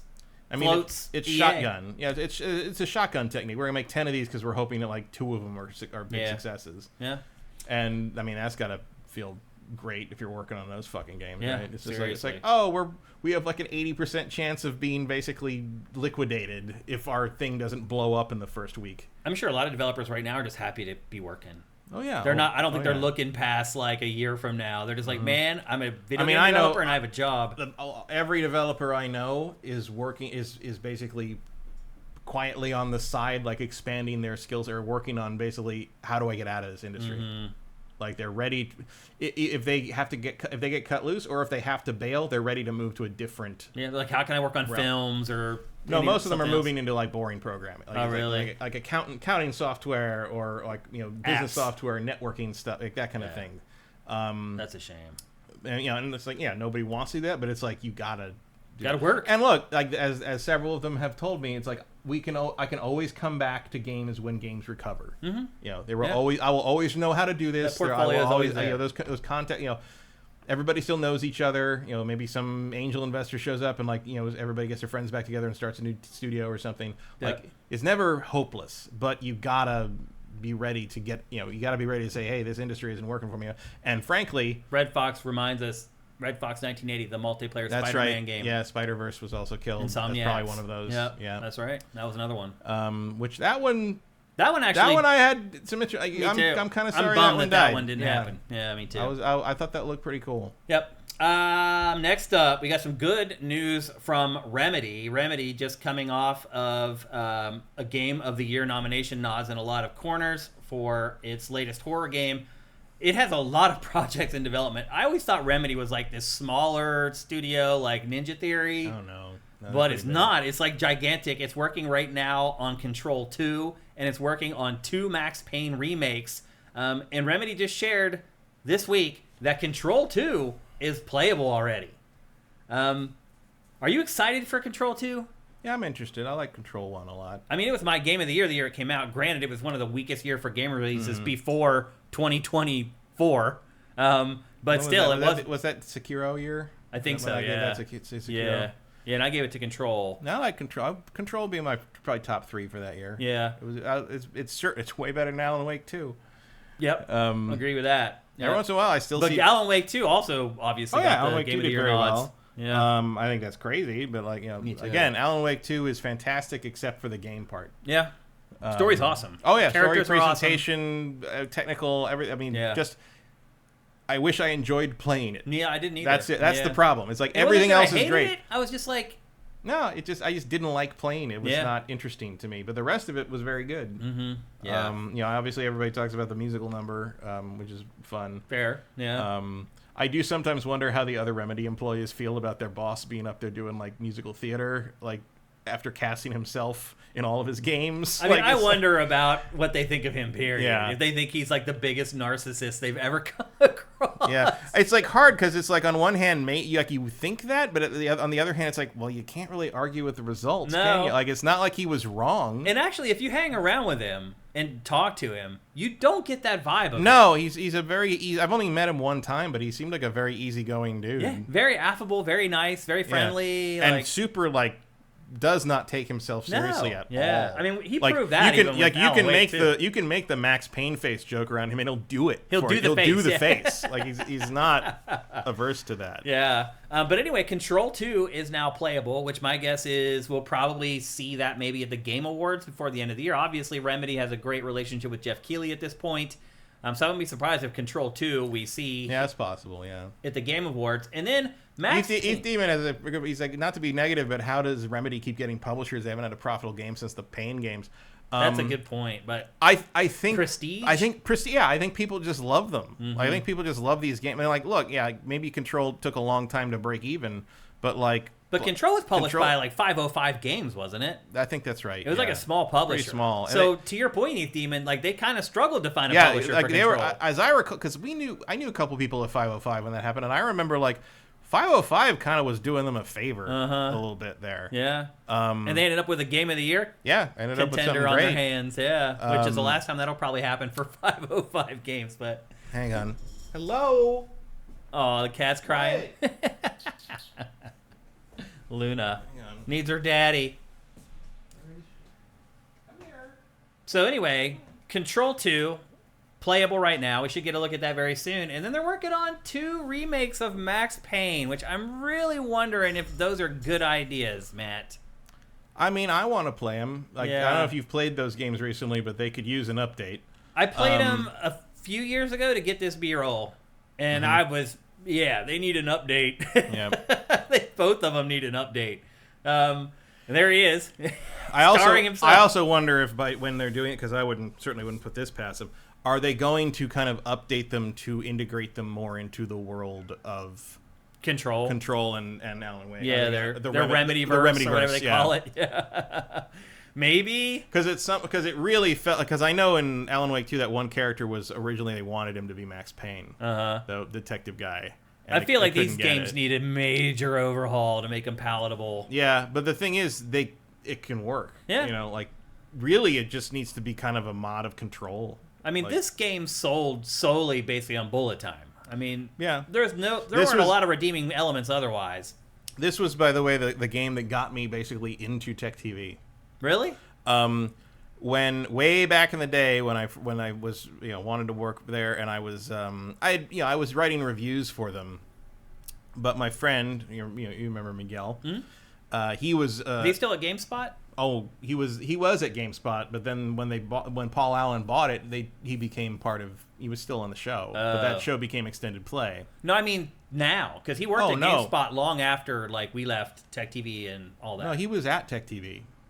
I know he was. I worked with him. But after we left and we went to L.A., he went and worked at GameSpot. He hasn't been at GameSpot for a very, very long time. Gotcha. Pre-pandemic. Okay. He's in Japan working as a photographer now. Oh, interesting. Never know where life's going to take you. Yeah, but he was an associate producer or maybe a PA, I think, at the time. And one of his things was he had to capture a lot of the footage. And he would do it in the middle of the night. So he would call me up, and I'd come over in the middle of the night. We'd hang out in the Tech TV studios, in the offices in the middle, midnight or whatever. And he showed me how to work everything, and I was like, part of it for me was like, I want to play these games that aren't out yet. So like they had Max Payne on this super this Alienware beast of a computer, and I'm like, I want to play. He's like, all right, just record it while you do it. And so I recorded the footage of Max Payne 1, and they used it. And apparently he told them like, yeah, my friend came and did all that, and they're like, he's pretty good at that. It's like that was how I got myself kind of known, was doing Max Payne footage at first, and like eventually they said like you should just try to produce something, and then that's why I am a producer. The rest is history. So I have a lot of I have a fondness for Max Payne 1 because that is that, and then Max Payne 2 came out several years later, and that was one of our earliest like. We can mess with this in the physics and show, and like it was kind of one of our X-Play template reviews. The toys, like specifically going in and trying to get cool shots. And there's still I have that episode. The physics. I have that episode still preserved, and like there's a couple shots, and I'm like, man, that was really good. Even today, a couple of those physics things are really good. Like just. It's like one where I shoot the guy with a shotgun and I dive past him and then aim down and shoot him in the back of the leg, and he just flips completely over in midair in the middle of slow-mo, and then Max gets back up and shoots another guy. It's like, this is still pretty good. Yeah. Like if you can adapt this, especially 2, if you can adapt that to like a modern combat sense, like they've the base they're working from here is rock solid. Like they could have a couple of great games on their hands that people would want to play, regardless of whether they have any fondness for the originals or not. Yeah. So Control, in full development, now playable. Both Max Payne 1 and 2 remakes in development. Actually, have they said if they're remasters or remakes? They need to be remakes. They have to be remakes. They better be. Yeah. You can only up-res that Sam Lake face shot so far. Yep. I mean, my guess would be he will look like the Max Payne 2 character. Yeah. And maybe there'll be a secret. I would imagine there'll be like some kind of bonus thing where you can replace his face with the original. With the disgruntled. Something, yeah. Like a modern photo of like his constipated Sam Lake. Like. So anyway, that's the latest on Remedy. Some good stuff coming from there. And then we got an update, and it feels like an update that we got 2 years ago. That we got an update on 2 years before that.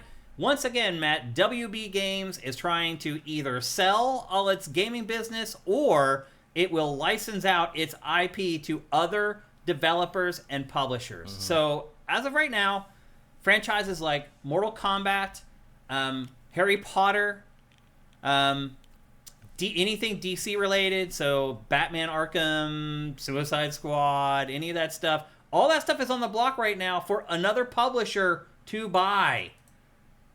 We've been down this road before, Matt. Do you think this stuff is going to sell this time? This is really like the third time. It doesn't really matter because the whole point is to devalue the Warner Brothers property until it becomes an appealing sale. Mm-hmm. And so Zaslav and his cronies can, take their money and get out. Yeah. Like, look at the Warner Brothers stock price over the last 3 or 4 years.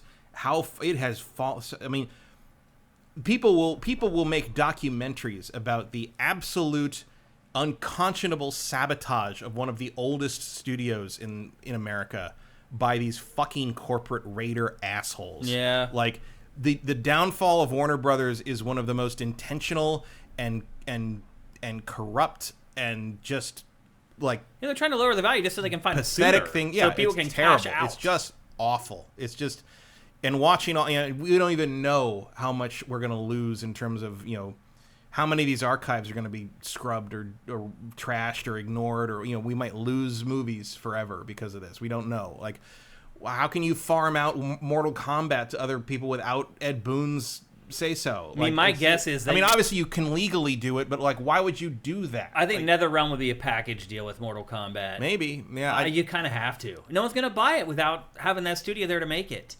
Because it's having to start all over with a brand new team make Mortal Kombat.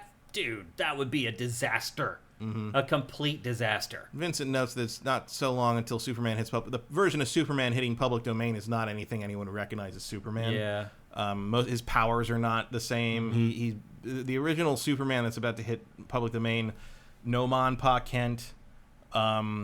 It doesn't work at the Daily Planet. I think he works at the Daily Star. He can't fly. He can only jump. He can leap. That's why he leaps tall buildings and single bound. He could just the flying happened in the serials. They added that because it was easier to show him flying than showing him jumping. Right.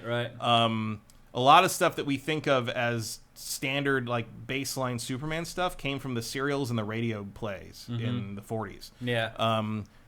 It's like the Mickey stuff that became... Yeah, same thing. It's like you have to do this particular version of him, and that's it. That's it, yeah. I mean, he is an interesting version of him if you look... Because he was originally created by 2 Jewish kids as a specific response to the rise of authoritarianism and fascism in Europe. Yeah. And he is... There was a great thing where, like, that I got... Where somebody was on... I think it was on Twitter, and this guy was like...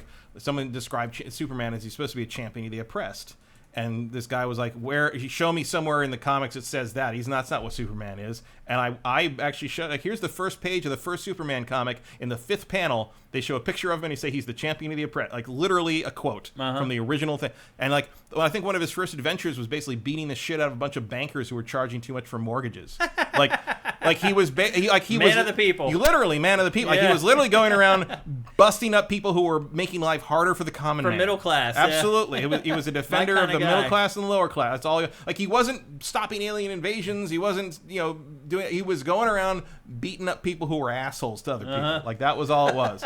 And so that would be an interesting thing to really try to capitalize on the public domain thing. You're right. But really, all you're gonna get is shit like that fucking Winnie the Pooh horror movie. Yep.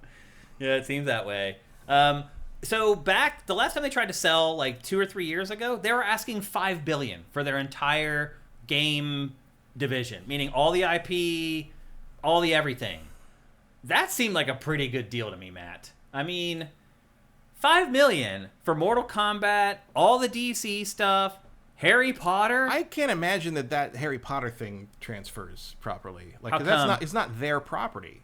They are absolutely fishing it out there for people to make Harry Potter games. Rowling must have okayed that then, because she controls that. I mean, anything that she can do to make more money, she's I gonna imagine sign she doesn't off. particularly care what happens there. Because like, if you're her, you're like, okay, well, WB doesn't want to do this anymore. The money train could actually be pulling into the station here if they don't find a suitor to keep doing this, or I may have to find. the thing she cares about is a TV show. Yeah, because that's still in process. As yeah, far as I know. What network is that going to be on? Streaming. Would be on streaming. Yeah, but which one? Max. It's going to be on Max. They're streaming. As far as we know, I mean, that could. I didn't know who signed it.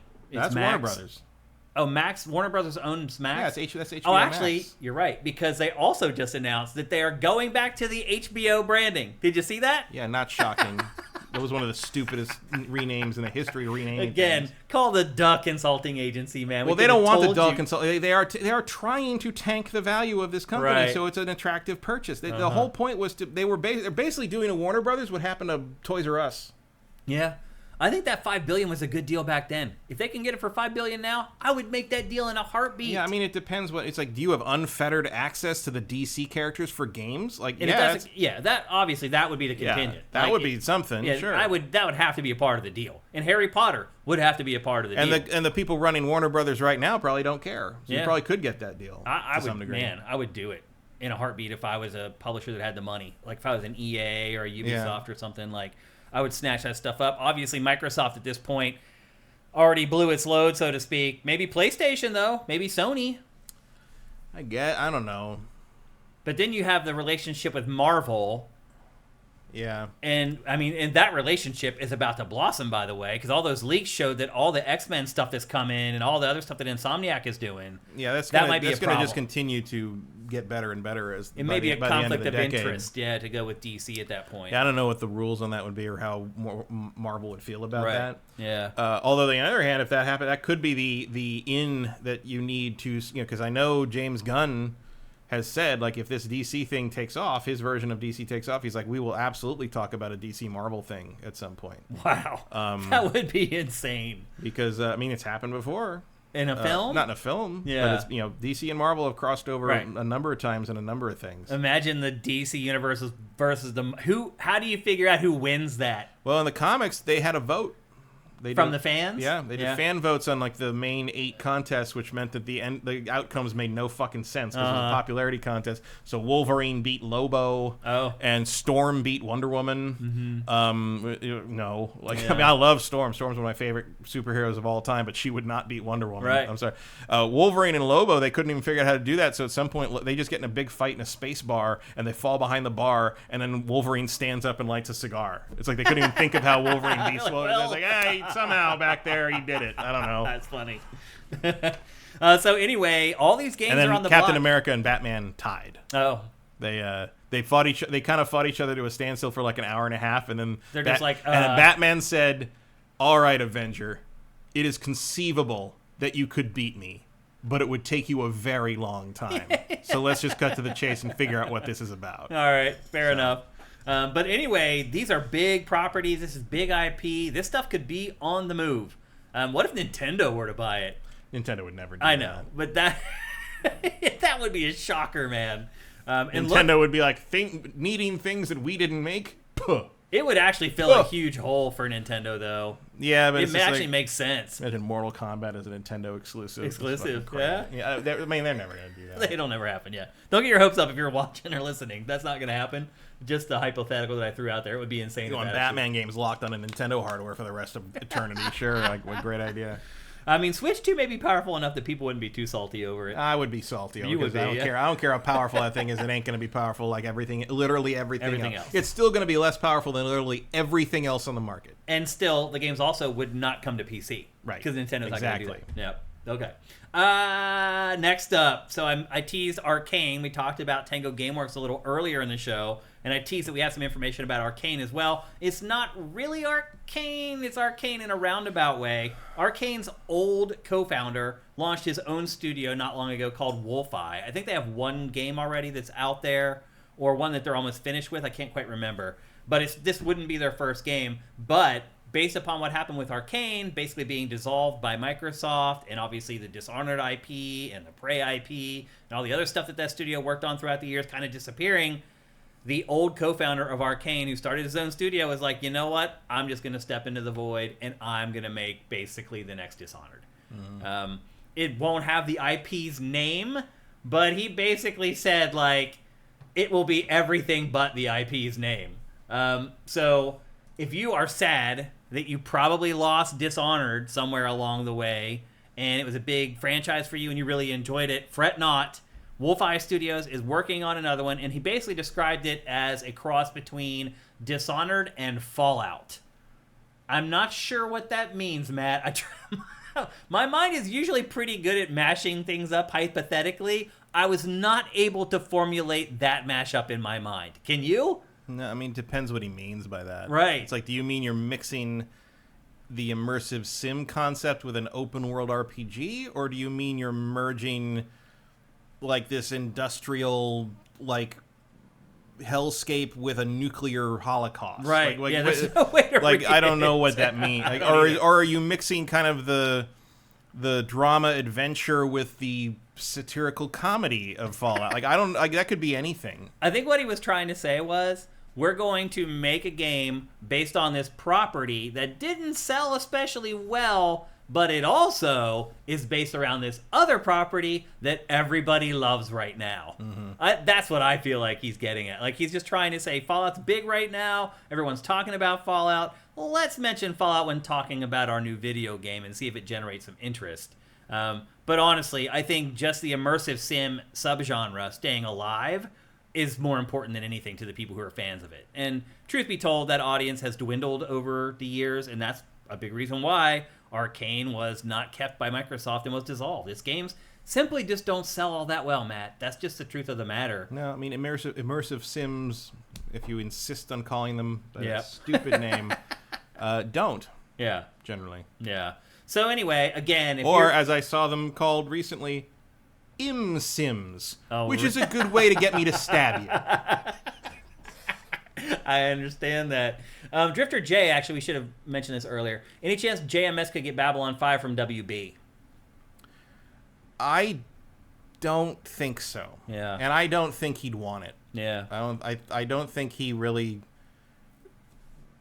I don't know if he has the money to spend on that, no matter, even if they were letting it go at fire sale prices, and beyond that, I don't know if he would want the responsibility of doing, because that makes a lot more work for him to move that around and shop it around, do all, you almost have to create your own, if you want to do anything with it, you almost have to create your own company just to do that. Yeah. And I know he loves it to death, but I wouldn't see him as wanting to do that. Really, it doesn't seem like he'd rather write stuff and let other people take care of the bullshit.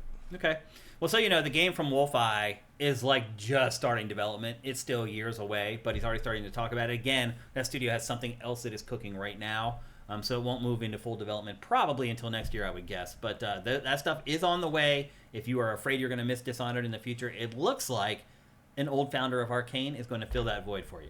Next up, Dead Rising has this brand new remaster we've talked about a couple times here on GameFace, and some bunch of previews came out yesterday, and they were all pretty glowing, Matt. Mm-hmm. I was kind of surprised at the response from journalists to this. Base game's from 2006. It needs a lot of work, and Matt, it sounds like they did a lot of work on it. Yeah. Everybody was pretty much like, they fixed everything that needed to be fixed in this game. A lot of the things I would say needed to be fixed are very inherent to how the game is designed, so I don't know how much that... Yeah, I don't know if it's going to really put it over for me either. Mm-hmm. Like, I played these games when they came out. Now I don't know that I'm all that interested in playing them. But what really drove the discussion over the last week is a feature that they took out from the original. Mm. And the original, if you remember... Frank West is the photographer, and part of the game was... covered wars, Yeah, right. Yep. And part of the game was just taking photos, and you get graded on these photos, and there were different categories for the photos. Well, one of the categories that they've decided to take out for this new remake or rework of the game is the erotic category. Because what it did basically was it encouraged you to take like pictures down a girl's shirt of their cleavage, or even worse, upskirt photos. And not only was it like, hey, I'm taking an upskirt photo, when you did it, you would get rewarded for it, specifically for taking a picture of the crotch region. A little circle would pop up around the crotch and say, hey, you got points for an erotic photo. They have removed that out of this game. Not a big shocker to me. And it's Frank West is an asshole. Yeah. But there's no reason he needs to be a sex offender, too. Right. It's hard for me to believe that there was ever a mainstream video game from a huge publisher like Capcom that encouraged you to take upskirt photos. The other thing is, I am 100% certain that we never even mentioned it. We didn't. Like that. We had forgotten about it. It just went until this came up. I was like, oh right, that was a thing. I had forgotten about it. Yeah, because we talked about him being a photographer when we previewed it. But I completely forgot that I forgot actually that you got points for like that. All the photos things popped up. I very much forgot that there was an erotica category, and that's being removed. Look, I don't think anyone's going to lose any sleep over it being removed. Well, especially because like if you look at the photo, like they haven't toned her down, character model wise at all. You just can't take pictures, sexually harass her anymore. Yeah. And I'm sure there's a contingent that's going to be very upset about that. I was actually surprised that like it doesn't seem like there was that much of maybe taking upskirts is something that even like the worst among us can agree is a bad thing. I don't believe that, but I just think that I just give humanity the benefit of the doubt. I don't think this is going to gain traction with the grifters until they get a copy in their hands and they can show footage of it and do their comparisons and Well, especially because it looks like you can still take those pictures. Yeah. If you're that kind of a person. Yeah, you just don't get points. You just don't get any points for it, and you don't get like the scoring popping up. Yeah. Because that was really the creepy part of it. Was like there's like it was very incentivized. Was the problem? Yeah, was a big problem. I mean, and if a girl was sitting down on a chair or something, and you took a picture of her, like it would focus on her crotch. Yeah, well, it was very silly too because you got to picture what Frank looks like doing. Right. Like no one's going to just sit there while he does that and be like, "What the fuck is wrong with you?" Like. Very weird. It is very weird, but it was a Japanese game. It was 2006. Is the more accurate. Well, I mean, to be fair, like our society was okay. Oh, yeah. Like it's not like that's the heyday of things where I watch those episodes of X-Play and I'm just like, well, I wouldn't put that in today. Like, yeah. Well, what would you put? All of it. Just the whole segment would just be gone. Things have definitely evolved. In fact, I just talked to our old friend Mark Fahey, who produced a lot of segments like that on X-Play for his birthday the other day. We were reminiscing over the old X-Play days for a while, which was pretty fun. But we were also talking about how stuff that we did in the show back then, we could definitely not. We wouldn't want to do it, and two, we definitely could not get away with it in 2024. Although his Bodie Miller segment is eternal. That's a pretty good one. Yeah. Bodie loves you, bros and broettes. He actually did a lot of funny segments for X-Play. So anyway, that's the latest. The thing that I will always find amazing about that was because that was the Bodie Miller like snowboarding or no, it was his extreme skiing or something thing. Yeah, and so he was like all dressed up, and it just happened the day he shot that. Attack of the Show just happened to be making fake snow behind the building. Right. So when he's like, "Can I use the?" And so there's all the shots of him and all this fake snow. I'm like, how fucking crazy! The one day they've got fake snow and he's shooting a fucking skiing gag. And there you go. That's the way X-Play was, man. There's just always that synergy. It just happens somehow. That old the Bundy office of G4 was always stuff like that. Yep, absolutely. So anyway, that's the latest on the Dead Rising. They're calling it officially a remaster. It feels almost like it is a remake, though. Oh, it's fully a remake. Yeah. It's like, I don't know, like remaster. I think remaster. Those words just don't mean anything. They really don't anymore. I think you are kind of using remaster now. Certainly, Capcom seems to use remaster as a signal that like it's the same game. It just looks better. Yeah. If they call it a remake, it means there's probably a bunch of changed stuff in it. But this is obviously. Not the same assets, not the same game, not the same engine, not the same anything. It is a remake in the purest term of the word. Yeah, but it's the same. I guess they didn't really change a ton of stuff. I think it's turned into branding at this point. Yeah. It's like when we say remaster, it means one of our old games, but better. Pretty much. Yeah. And like remake, I guess, especially in Capcom, seems to mean remake is like we took this game and we re-envisioned it. Yeah. It's a different, like Resident Evil 2 is different. Yeah. It's not this. You're not going through the moment-to-moment same paces. You're right. And you're not even. The gameplay is very different because it's an over-the-shoulder, it's over-the-shoulder 3D game. So, that's a remake to them, and I guess remaster means this is basically Dead Rising, but it's not going to hurt your eyes. Yeah, yeah. And you can't be a sexual predator. Yep, so that game's coming out in the not Well, you can't be future. rewarded for it. Yeah. I guess you can probably still do that if you want. Yeah. I mean, I'm not really all that interested to play it again. No, I feel like I got my Dead Rising fix long ago, and I have never really felt the need to go back to it. Yeah. But if you're younger, this is going to be a better version of the game, for sure. On pretty much every front. And enjoy driving back and forth in that tunnel to get 100,000 zombies, or whatever, or a million zombies, whatever it was. It was some huge number you had to get for like one of those achievements to unlock some. I think that's how you unlocked one of the best things, like the Mega Man stuff. Or I think you're part right. of it. Yeah. Like, I remember trying that for hours. I did that. Yeah. I got 1,000 out of 1,000 on that game. I did everything, I think. Yeah.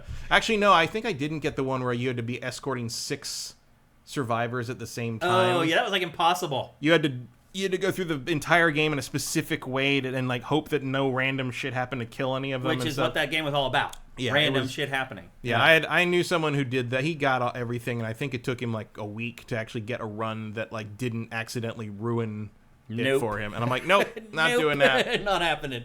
Just a couple more stories in our housekeeping. Next up, QuakeCon was this weekend. Most people probably didn't even realize it was happening. It was very low key. It does feel like that whole event isn't as big a deal as it used to be. A couple things did come out of QuakeCon, though. Probably the biggest one is reworks of Doom 1 and Doom 2, releasing for pretty much everything. It's also on Game Pass because, obviously, Microsoft owns the studio now. Matt, I saw this news, and then I got up on Saturday morning, and I was like, you know what? I haven't played the first couple Dooms in a long time. I'm just going to load them up on game streaming and try out Game Pass's game streaming. I saw that tweet. And it was a disaster. Yeah, I'm sure consoles are dead any moment now. We're all gonna be streaming stuff any minute now. Holy man, it was a disaster. And this game probably is like 100 megs.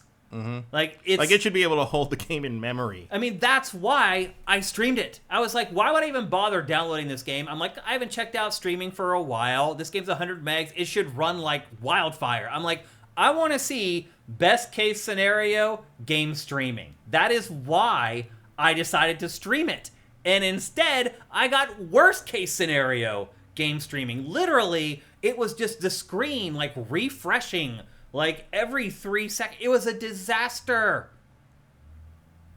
Then I downloaded it in 3 seconds and played it off the hard drive, and it was fine. So it's. I'm sure some of it is just like this game moves and refreshes so fast that streaming is probably the worst. You may be right, actually. Probably one of the worst games to try to stream. Yeah, no, you're probably right, actually. I think you may be right. I think the way that they developed this game, where it's like scan lines and scanning like over and over, it may not work well with game streaming the way that technology works. But it was a disaster. And then when I played it without, just installed on my hard drive, it was fine. I played it for 10 minutes, and I was like, I'm good. Yeah, as a Doom. Because even the Doom clones that are coming out now that look like this, like a Warhammer 40k bolt gun, they're better than Doom. Like, the games that are inspired by Doom and Doom 2 are now better than Doom or Doom 2. I'm more interested in the mod that just came out. Yeah. That adds the ray tracing. Right, yeah. Which looks it looks really weird, but it looks really cool. Really cool at the same time. Yeah. It is interesting when they put ray tracing on things that you don't think would ever use ray tracing. It ends up having kind of a really cool, interesting effect to it. It's almost and it's like weird because like it's ray tracing on like the 2D corpses that are rotating and stuff. And it's like, oh yeah, it really is just doing that. Yeah. It's like one of the best examples of like, this is real time, this is happening as it happens, and this is what it does. You're like, oh, okay, like that's great. Like it's actually a really good way to demo what ray tracing is because it's so easy to see the difference and it's so easy to see what it's doing that you obviously don't see in a non-ray traced Doom. Yeah. It's pretty fascinating. And the atmosphere, A+. Yeah. And then the only other big story from there was that they showed a private demo to attendees of QuakeCon of the new Doom that's coming out next year, I guess it is. Is that right? 2025, I think, Yeah. And it hasn't leaked out yet. Like, no cell phone video or anything has leaked out from the demo that they showed at QuakeCon. No, you don't want to piss the Doomslayer off. Yeah. Well, they a bunch of information came out of it. So they have, we wondered this. They have completely reworked the whole health and ammo system that we talked about. Mm-hmm. They said that they're trying to make it less deliberate, where like, oh my gosh, I'm out of ammo. Find the guy who will give me the ammo. Kill the guy, get the ammo. They said they're trying to make it a little bit more like on the fly. So I don't know if like there's a certain way that you can do something with certain enemy. I don't know. Like, they just basically said that they're completely reworking that whole system, which they said that it's going to take away from the verticality of it, which doesn't bother me that much. No, but that if you means watch, it's going to be more 2016 than Eternal, which I'm fine with. Me too. But if you watch people play Doom Eternal, the verticality makes a big difference for them. So those people are going to be bummed, I think. But I think, it's going to... I'm fine with it. Me too. Like, I like 2016 better than Doom Eternal. And Doom Eternal might be kind of a moment in time. Like, I get why people like that game. It's not for me. It's not my thing. Mm-hmm. But you watch people like that are really good play that, and you're like, oh yeah, for sure. Now I get it. Yeah. But like, man, it was almost. It's a minor miracle that not only that they tried that and it worked, but that it worked out so well. Yeah. So I could see why that might be. It might just be what you get if you like that style of Doom. Maybe they're going to alternate. I don't know. Yeah. This game particularly feels like it lends itself more to the 2016 style than the kind of acrobatic vertical style of Eternal. Yeah. Because this is just like slogging through the medieval battlefield, kind of, with a shield and everything. Like that feels like the right approach for this aesthetically. My guess is the demo that they showed at QuakeCon will probably be released for everybody here in the next week or two. That'd be my guess. But yeah, Doom the Dark Ages, we have yet to see raw gameplay, just the game being played. Mm-hmm. Obviously, this is all in-engine stuff we're seeing in this trailer here, but we haven't really seen like how it works, what the verticality is like, what the new health and ammo replenishment mechanic is like. There's still a lot of stuff to learn. This is all we have so far is this very short trailer that they released not that long ago. So Doom the Dark Ages is coming out next year, and it does look like it's going to have significant changes, and that was ultimately probably the biggest story that we got from QuakeCon 2024. Otherwise, it was kind of a nothing burger. It went for 3 days, but like they did a bunch of stuff about the next expansion for World of Warcraft and stuff like that, but I don't know. I don't even notice that these things happen anymore. Yeah, because again, they're not a big deal. Was QuakeCon ever a pay-per-view? I don't think so. They never did that for QuakeCon? I wasn't sure. I wouldn't. I'm just wondering because if they did once do that to see what it is now. Well, didn't they kind of combine it with BlizzCon for a while? I think they maybe did. Or something like that, and that wasn't very well received. Or I don't remember. I mean, to me, it's a little weird. I never liked Doom or Quake enough to care about a con about me either. them. I mean, it's a little weird to me that they were showing World of Warcraft at this. I mean, it's all Blizzard. It's all a big family now or whatever, but still, I found it a little strange. But anyway, that's the update on QuakeCon 2024, which is to say there's not much of an update. And then the final story for our housekeeping is Call of Duty. Matt, Call of Duty Black Ops 6, pretty much the entire thing has leaked. It started with multiplayer last week. Literally, there was hours and hours of multiplayer footage from Black Ops 6 on YouTube last week. And Activision has been very diligent at taking it all down. But basically what happened is the PlayStation 4 version of the game leaked out. And there are thousands of people playing Call of Duty Black Ops 6 right now. And there's nothing Activision can do about it. Literally, almost the entire multiplayer suite has been ruined, leaked out there. Whoops. Now, obviously, the big thing for this game is the multi-directional stuff. And that's all out there now. You can see how that stuff works. And it's pretty freaking cool, I would add. It might be the biggest change to Call of Duty ever, as far as gameplay is concerned. So the multiplayer leaked out, and now 2 days ago, all the campaign cinematics leaked. You can literally watch the whole story for the campaign now online, and that stuff is also being taken down. But look, if you're studious, you work on, working with finding this stuff, you can find it pretty much in all the usual places. It's out on all the torrents. You can find the PS4 version of the game out on all the torrents. You can basically, if you want to play Black Ops 6 multiplayer right now, you can do it. So this has never happened, by the way. Talk about people who are good usually about concealing leaks and things like that. Activision and the Call of Duty teams are usually airtight, but not this time. All that stuff is out there. Does it hurt it? Probably not. No. I mean, it may keep some people from buying it if all they play it for is the campaign, if they watch those cinematics, but it's still not the Game same. Pass is anyway. Yeah. It's just it's not the current gen. It is interesting that the year that it comes to Game Pass is the year that these big leaks happen. Yeah. I mean, it's probably just happenstance that it just worked out that way, but it's still, the chances of that seem crazy to me. Yeah, I wonder where the weak link was here. Mm-hmm. They'll probably find him or her, and figure out who it is. But yeah, this is not normal. Usually there are never leaks for Call of Duty at all. And pretty much, other than zombies, which they previewed themselves, Activision, this week, other than zombies, pretty much everything is out there now. So I'm sure Activision's freaking out. Yep. And I'm sure Microsoft's freaking out. That's Call of Duty. Yeah. Well, again, big changes this year with the movement stuff. To you, it's not a big deal, but if you play Call of Duty, it's a huge deal. Well, their advantage is that millions and millions of people who play that game have no idea this happened. No, you're probably right. Because they don't follow any kind of game news. You're right. I mean, if there's a franchise where it's that way, it's Call of Duty more than any other one. Like, they'll sell 20 to 25 million copies of the game. Of those 25 million, probably 3 million saw this stuff. Maybe. Because of the core people, I am like an extreme minority. Being a core player who plays Call of Duty, way out of the ordinary. So there's not many people like me. I'm kind of a unicorn in that way. So you're right. Like, most of the people who play Call of Duty have no idea this even happened, which is a little odd. Maybe that's why Activision isn't freaking out as much as maybe it should. It is taking stuff down studiously, but it hasn't issued like a statement or anything like that. But here's the thing. When you take the stuff down, that's you admitting it's real. If it weren't real, you wouldn't care and you'd leave it up. So it's like you're basically admitting at that point, yep, all our stuff got out there. So anyway, if you are a big Call of Duty fan and you can't wait, and my guess is in the next 5 or 6 weeks, we'll get a big blowout of pretty much all the rest of Call of Duty. If you can't wait till then you can snoop around. You can find all this stuff. It's out there. It's pretty easy to find if you just do some searching in the right or wrong places, depending on your perspective. And that's it for housekeeping. I told you there was a bunch of news this week. We're about to get into our game-centric coverage for GameFace 399, but before that, here's a word from our sponsor, LS Cream. LS Cream is a fine cream liqueur created by fellow gamer and sifter Stevens Charles. It's inspired by an ancestral recipe from Haiti called Cray Mass, and a double gold winner for its original taste at the New York Wine and Spirit International Competition.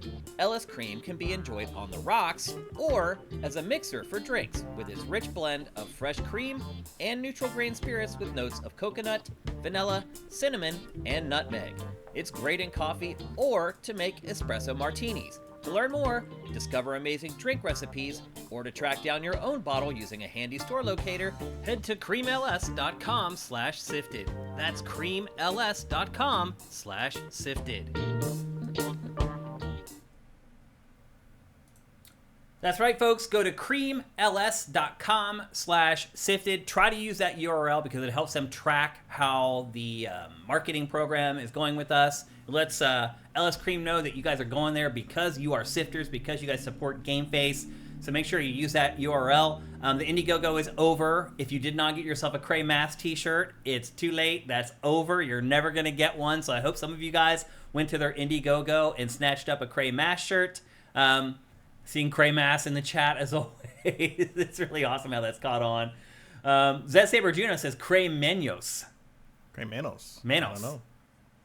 That's Maso Menos. Yeah, I guess that works. That's a pun. Yeah. That's funny. Good job, Zed Saber.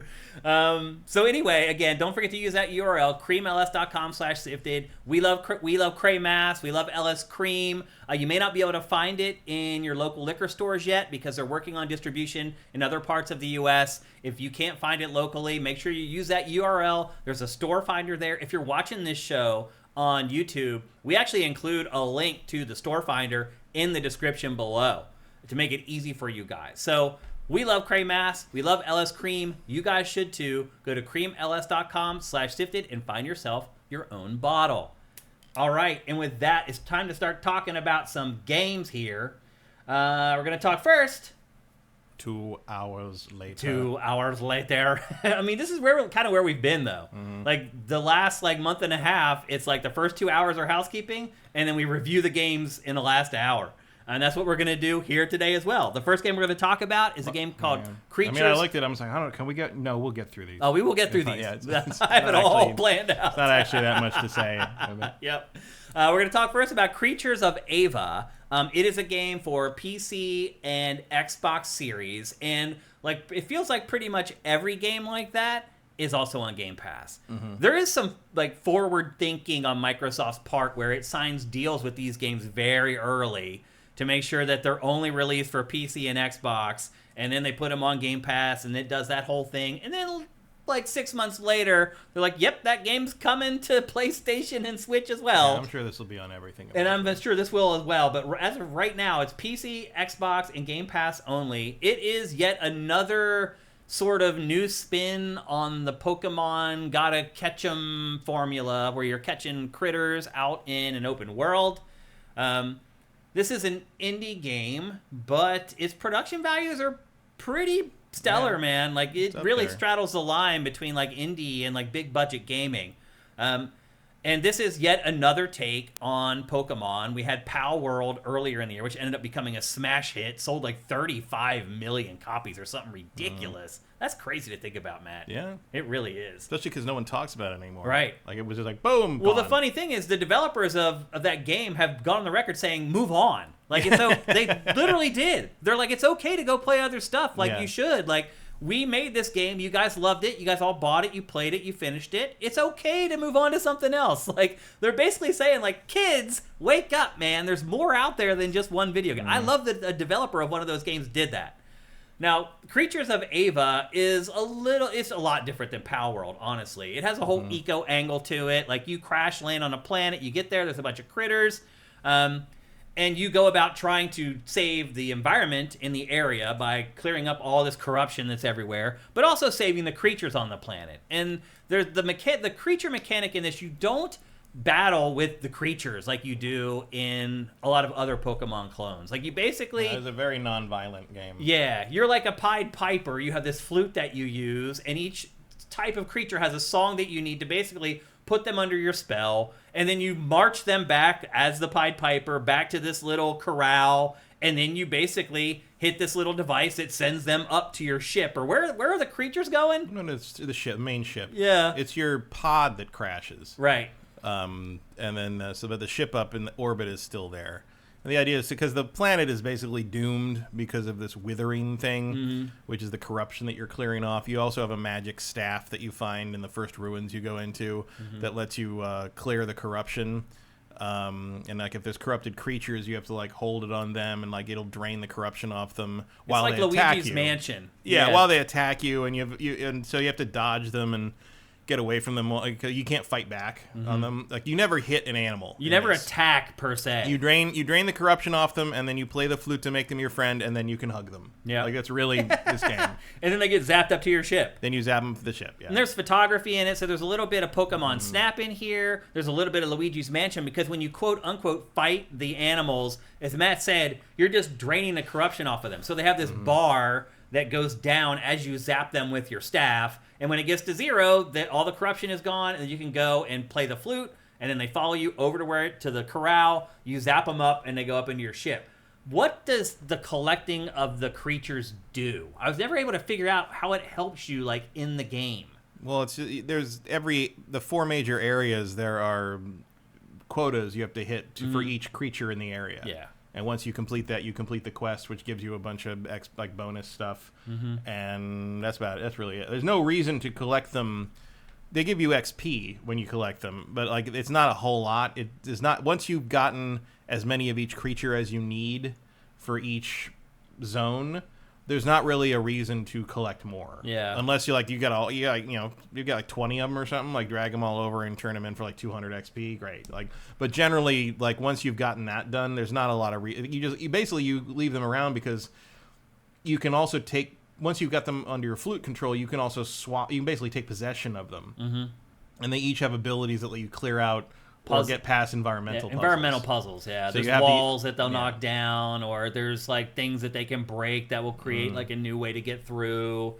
And then also the corruption gates a lot of that stuff as well. Like you use your wand to like zap the corruption out of these nodes, and that will clear out a big briar patch that will open a door for you to go forward. Sometimes there's a ton of briars in front of a door, and you have to find 3 or 4 different nodes before it will open up and you can pass through. And you're right, like that's the only thing you use the creatures for, is each creature type has a special ability, and you can basically take them over and control them and use their abilities. But yeah, I mean, that's pretty much the entire game. Matt, have you figured out if you take a bunch of creatures at once to the corral and zap them all up at once, do you get bonuses for that, or does it matter if you take them like one at a time? It doesn't matter. Okay, I never really figured that out. You get the same amount for each whatever species. I think each species has like different amounts they're worth. Like the big ones are like 20 or something. And it's not a lot. Yeah. In a game where you get like a lot more than that for completing a normal quest or whatever, it's not. That is not your best way of progressing. Yeah. And that seems intentional. And you come to this world, and like the people in the world don't trust you. They hate humans. And so another big part of the game is because there had been humans there before, and they were not. They were scum. Nice. Yeah. Except the one doctor that your friend, roommate, that's very strongly implied. Yeah, I was surprised that they weren't more overt about that. Yeah, I don't know. I mean, it's they were in a romantic relationship. Yeah, it's pretty realistic in terms of like how people would act with each other, I guess, especially in this situation. But like, you can tell they're not. Yeah, they're girlfriends. They're not just friends. Yeah. Which is fine. I'm like, in 2024, it's okay to be overt about that. Right, like, but at the same time, it's also important to normalize that, and and not make a big deal out of it. Yeah, I can see that angle too. But you can see here's some of the environmental puzzles you can solve with the staff. It lets you move objects and things like that. And it's very Metroid, Zelda-y. Like every time you solve one of these ruined things and find one of those, you just showed the bit where it was the puzzles. The puzzle. No, it was like the standing stone, the monolith. You put your staff and then you have to solve a little like piece it together puzzle, and that gives you a new ability for the staff. Yep.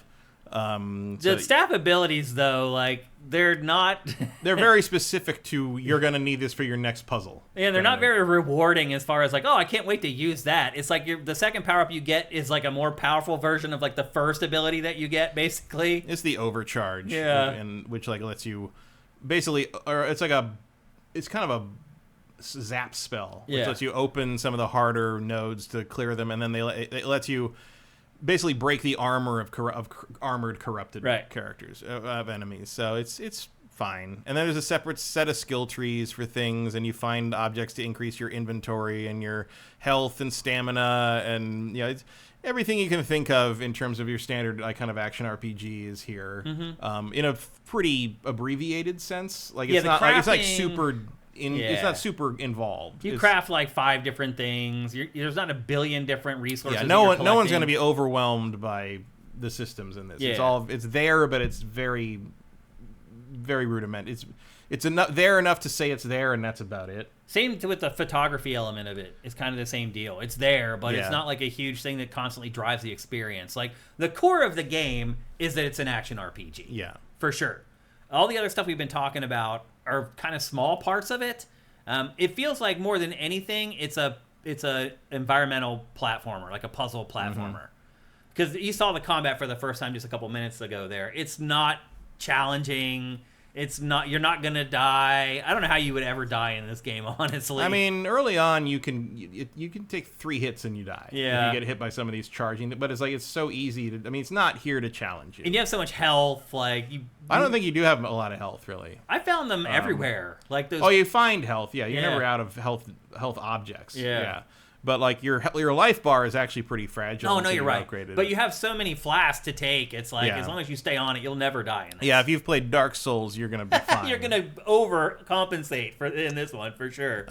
Yeah, but and there's a whole thing. The story is kind of with the natives and how a lot of them don't really like you, and they're very different. They're a genderless, sexless species. Like they're all neither male nor female, and they all call themselves them. And one of the ongoing running gags is that she keeps trying to find one of them. She keeps trying to get one of them to tell her how like babies are made. Right. Because they reference like nestlings and like they do have offspring. Yeah. But no one knows how it happens. And every time she asks, like either one of them like laughs and says how ridiculous humans are, or one of them's like, I can't believe you just asked me that. I'm not talking to you anymore. And it's like this constant thing of like all she wants to know is like what the fuck is, and like none of them will answer her. And it's like this ongoing. And I'm sure by the end you find out somehow. I thought that was actually pretty funny. Me too. Like, I actually really like the tone of this game. Yeah, the tone's very. I actually really like this game. Oh, you do? I think I really enjoyed it. Like, it's not like, Game of the Year candidate stuff, but all of it is extremely pleasant, and it has enough interesting new ideas in places that, like, the reuse of every game mechanic you've ever seen before isn't really annoying. It's a wonderful alien planet with, like, 4 different biomes that all feel pretty different, even though the puzzles are all kind of the same. Yep. I really enjoyed exploring stuff and looking around and finding the creatures are all adorable, and they've all got all these different pet and hug animations. Like, I found this game calling me back. Like, a lot of times when I play darker games, I'm the one who has to initiate the interest to play it again. I found this game calling me back to play it. It's very pleasant. I like the main character. I like the other characters in the game. I like the setting. One thing I will say is the colors are a little garish. Yeah, I mean, the game's a little ugly at times. I like the color. I mean, they're a choice. Yeah, that's for sure. Bluegrass is definitely a choice, but it's got like a No Man's Sky thing to it. Yeah, it does a little bit. It looks like an alien world. Yeah, I'd agree with that. And like, it's not crazy that they'd be those colors. Like, there are chemical reasons you'd have plants those colors, especially if the light's a little different. I think it works for them, like, all around. And like, all these weird little monsters are great. Like, the fact that there's no like actual violence against them is refreshing. I like it a lot. Like, I got nothing, and it's like $30. Yeah, like, I would pay $30 for this 100%.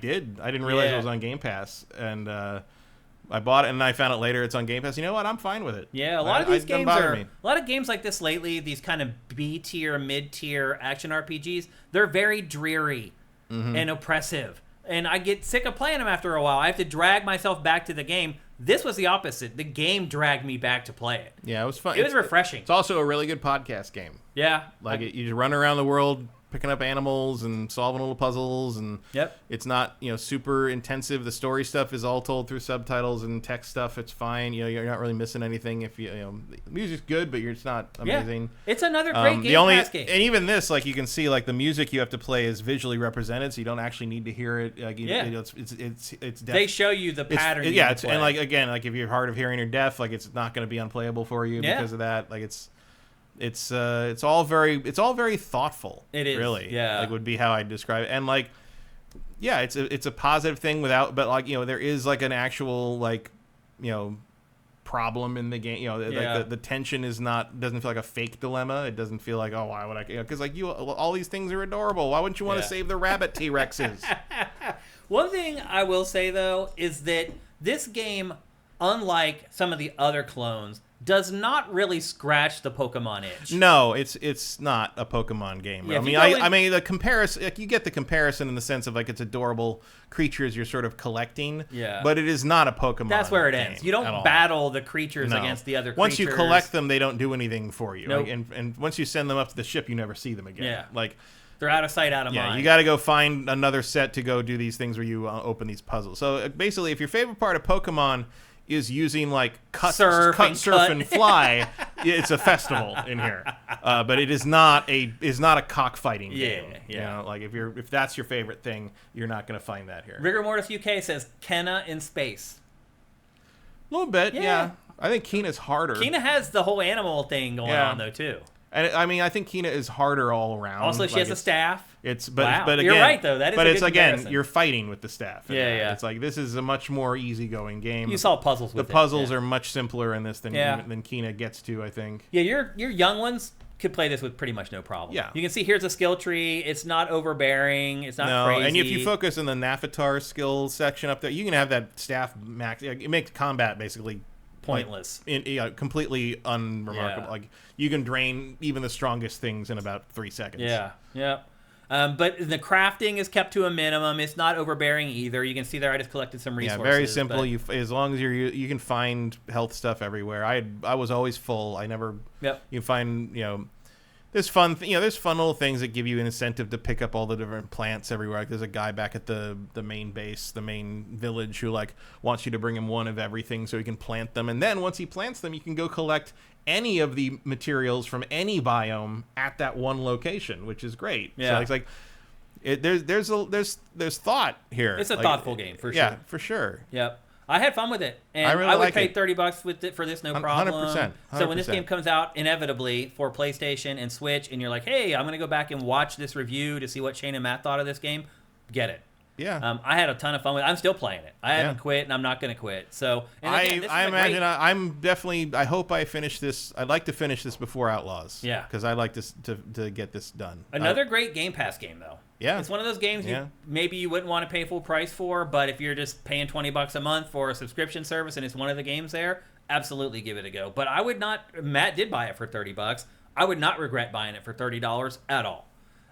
So it's called Creatures of Ava right now, just available for PC and Xbox Series. Guarantee it'll come out for other stuff eventually once the deal runs out with Microsoft that it made to make this. But another excellent Game Pass game. One of those games that like fits right in the wheelhouse of what they're trying to do with the service. So I had a ton of fun with it. I recommend Creatures of Ava, and so does Matt. And I think it's one of those yet another pleasant surprise game in 2024. But the sad truth, Matt, is that like everything's had to be a pleasant surprise in 2024. There haven't been many games that we expected to be amazing so far this year. There were in January and February. Since then, though, it has really been a crazy drive. We're coming up on one of those moments of truth in a couple weeks. Yeah, yeah. One of the big moments of truth for sure. So there you go. That's Creatures of Ava. And now it's time for our sponsorship with New York Sneaker Society. What's up, everyone? Shane here, and one thing you may not realize about me is that I am a total sneakerhead. That's right, I've been collecting Nike sneakers since the early 90s. My favorites are Air Max 95 and Air Max 97. Now, one thing that's different about me from your typical sneakerhead is that I actually wear the sneakers, and because of that, they can get dirty. And that is where New York Sneaker Society comes in. Using their advanced shoe cleaning products, I turned an old pair of Nikes that looked like this into this. With their cleaning products, your sneaker life can go from a year to 5 or more. I know that. I have shoes that are like 30 years old that I still wear because I've cleaned them. You can also lower your carbon footprint, by keeping your kicks looking fresh. For my daily drivers, I also appreciate New York Sneaker Society's Refresh Spray to keep them smelling great and staying crisp. Head to nysneakersociety.co/sifted to clean your shoes like a pro at home and get 10% off your order. That's right, that's nysneakersociety.co/sifted for 10% off.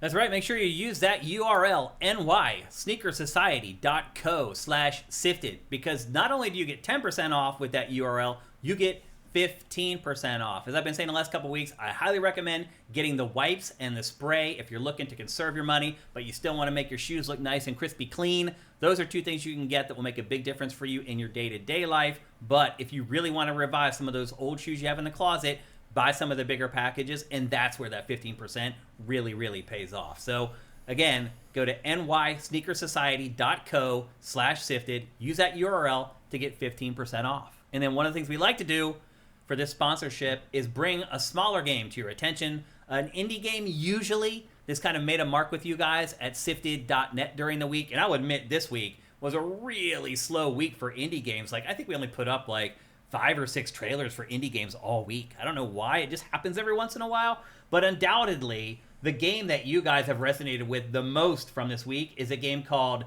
Spiritmancer. It is a 2D side-scrolling action-adventure, and the twist in this game is when you kill your enemies, you take their spirits, and then you can use their spirits in combat throughout the rest of the game. And I think that's what really caught your attention. At this point, we're all in our 30s, 40s, whatever. Like, we've all played tons of side-scrolling games, and I know when I add something to the website, when it is going to get interest from you guys, because it always has to do something new. And again, this one, it's a little bit like Pokemon, I guess, in that you're... Now, this reminds me of Castlevania. There's been those Castlevanias where you collect cards. No, you're right. GBA ones. I mean, this is taking it to a crazy extreme. This also has cards in it. Yeah. But this feels like a like we're gonna pump that idea up to the max and make a whole game out of it. Yeah. And that's what it is. So if you're into those types of games, this is one to keep an eye on. It is coming as of right now to pretty much every platform under the sun, like most indie games do. It's also got some Gunstar heroes. A little bit, yeah. The art style for sure, and the lead characters look a lot like that. So that's the game that you guys really resonated with this week. Again, it is called Spirit Mancer. It's coming for everything. It does not have a release date yet. But obviously, if you keep your browser turned to sifted.net, we'll have all that information as soon as it breaks. Zed Saber Juno says, I bought a pair of Nike Air Maxes yesterday since the site is having a good fall sale. Congratulations. If it's your first pair of Air Maxes, or did you get... Oh, they are Air Maxes. Nothing like walking on Air Maxes, man. There just isn't. It's like walking on a cloud, man. Like, again, when I used to rave, I could dance in Air Maxes all night. 10 hours, and my feet would not hurt in the morning. That's insane. They're the best shoes. Nike Air Max, best shoes.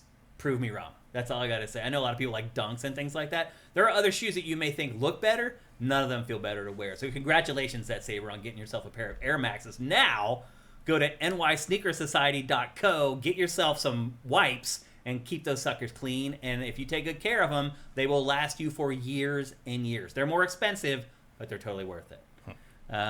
Vincent says, I think some of them are being saved for Gamescom shows, talking about indie games and smaller games. Yeah. And by the way, Gamescom coming up in here in like a week. Again, some of the best times to visit Sifted are for game conventions, when there's just this huge crush of media that comes out, and you can go and use your Sift at sifted.net, and all the stuff that you actually care about is all at the top. You don't have to worry about all the other stuff that you don't care about. That's when Sifted really shines. So Gamescom's coming up. If you haven't visited us for a while at sifted.net, you might want to make an appointment to check us out. And with that, it's time to move on to talk about the next game in today's show. And Matt, I'm glad that you got a chance to play this last night. It is a game called Inazuma 11. Don't turn off the show, because I know sometimes you get to this part of the show, you're like, I don't care about that game. Listen to this report about this game, because this game is insane. It is a soccer PG. It is an RPG soccer game.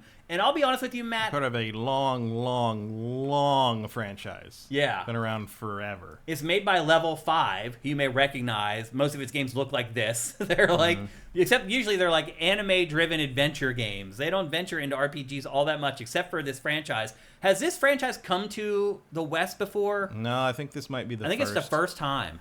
And it is an RPG. It's so bizarre. Unless there was one on like the DS digital store or something. I can't remember. But this is an RPG around soccer, and it takes place in this world where people are obsessed with soccer. I think that's just called junior high. Eventually. Outside of America.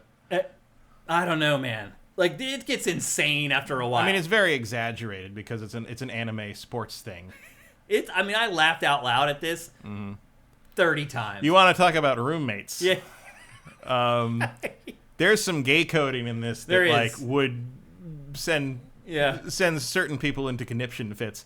I wasn't laughing at very that, by funny. The way. I was laughing at how over dramatic they are about soccer. Yeah, I mean, this kid, like, so this kid, he basically hates soccer because he has a heart condition. Yeah, and if he gets too excited, he'll die or something. He's not supposed to play soccer. He grew up loving soccer, and one day he goes to the doctor, and the doctor's like, "You have a heart condition, and you can't play soccer anymore." And so, very specifically soccer. He's completely devastated by it, and he moves to a new school because it's the only school in the area where soccer is outlawed. Yeah, they don't have a soccer team. And he does not want to be tempted by there being a soccer club at his school. Meanwhile, he runs into this like dude who's in like his 30s. No, they're all 8th graders. Wait, the big dude the big dude's an 8th grader. He's an 8th grader. They're all 8th graders.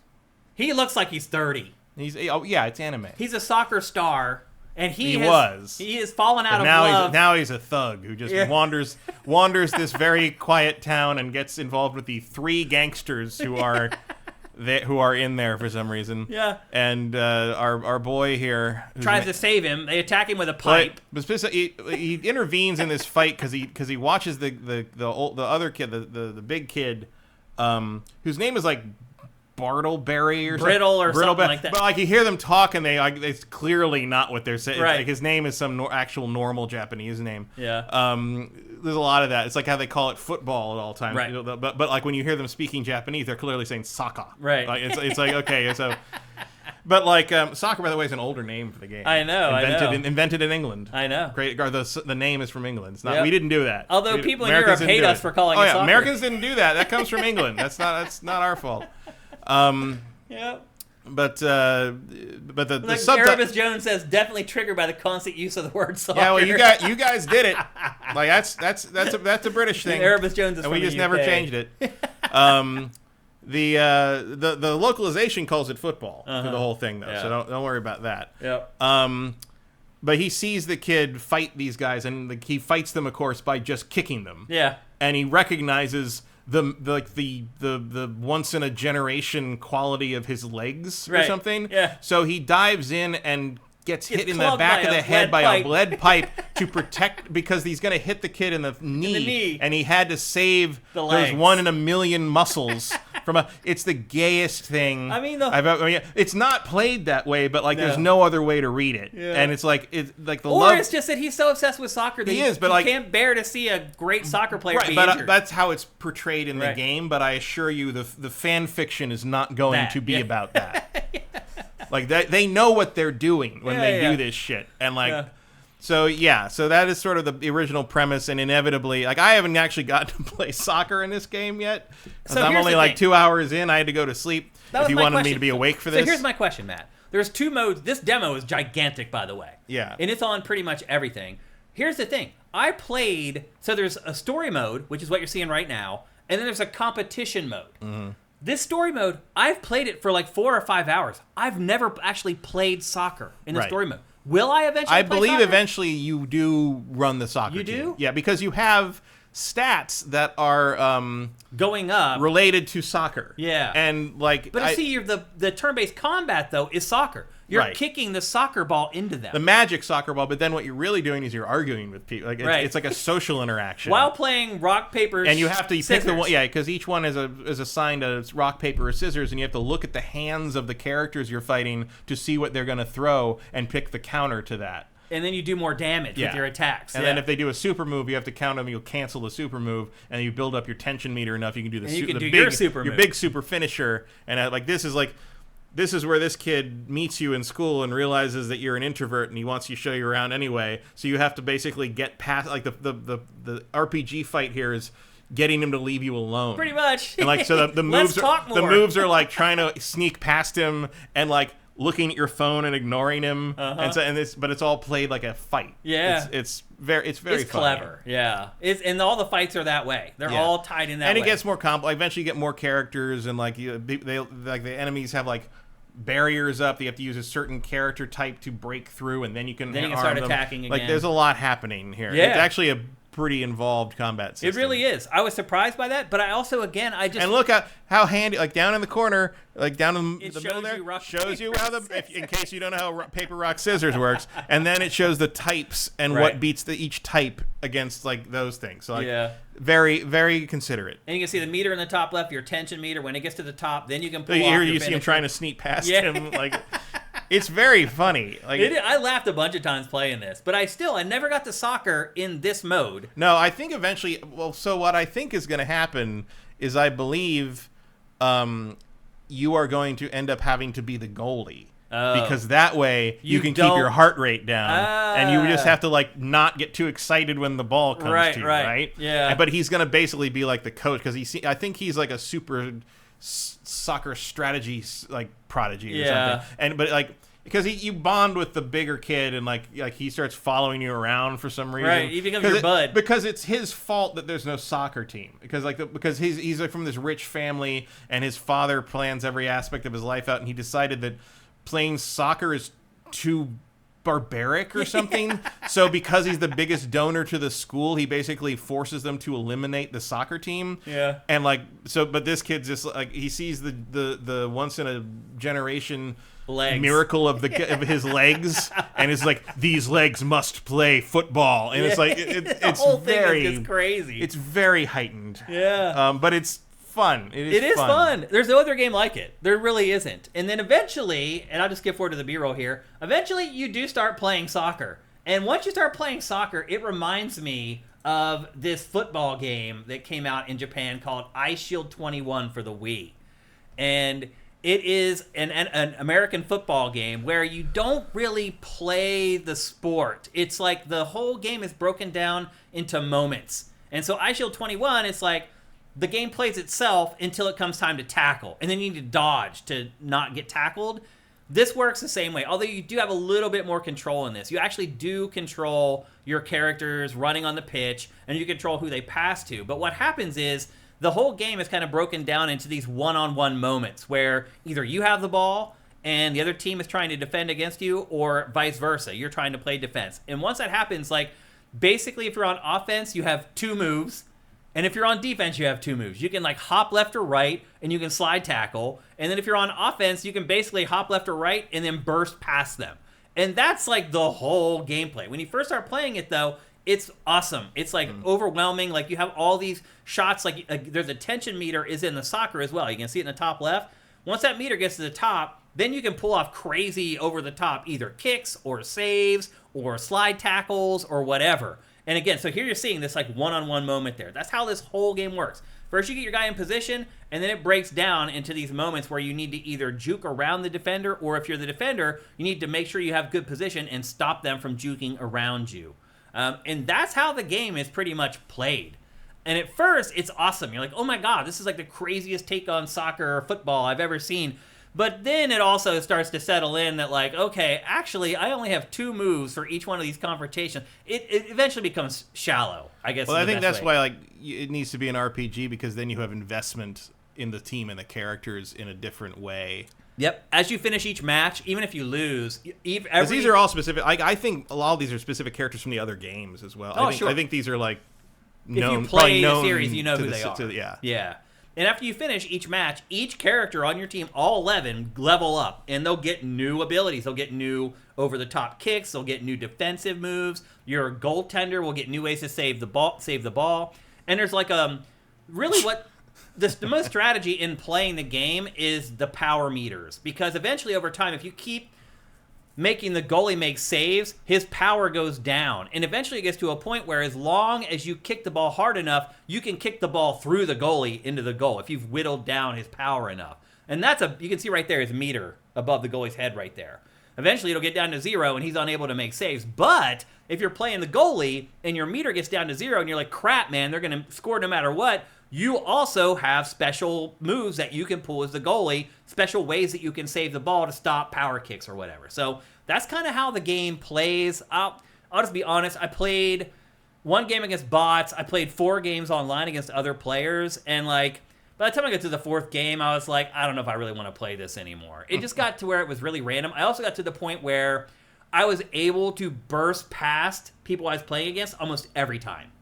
And then it just came down to, okay, now I'm in front of the goalie. Now I'm going to power up my shot so I can take down his power meter. And now maybe next time I come down the pitch, I'll be able to blow one through him basically into the net. And that's kind of like the whole strategy around the game. But again, it's the interesting parts, like the RPG stuff that seeps into the soccer play is easily the most interesting part. There's like one of the super saves I was talking about. So that's kind of how it plays. Like you don't have total control over the passing. Like it feels like random a lot of times on whether who gets the ball after your pass. There is like a mechanic where you battle for the ball, but I felt like I won those and still lost the ball. I don't know.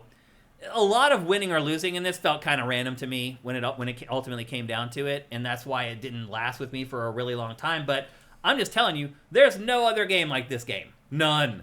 Like Ice Shield 21 is like 13 years old, and that's what I'm trying to compare this to. Mm-hmm. There's just no other franchise like it.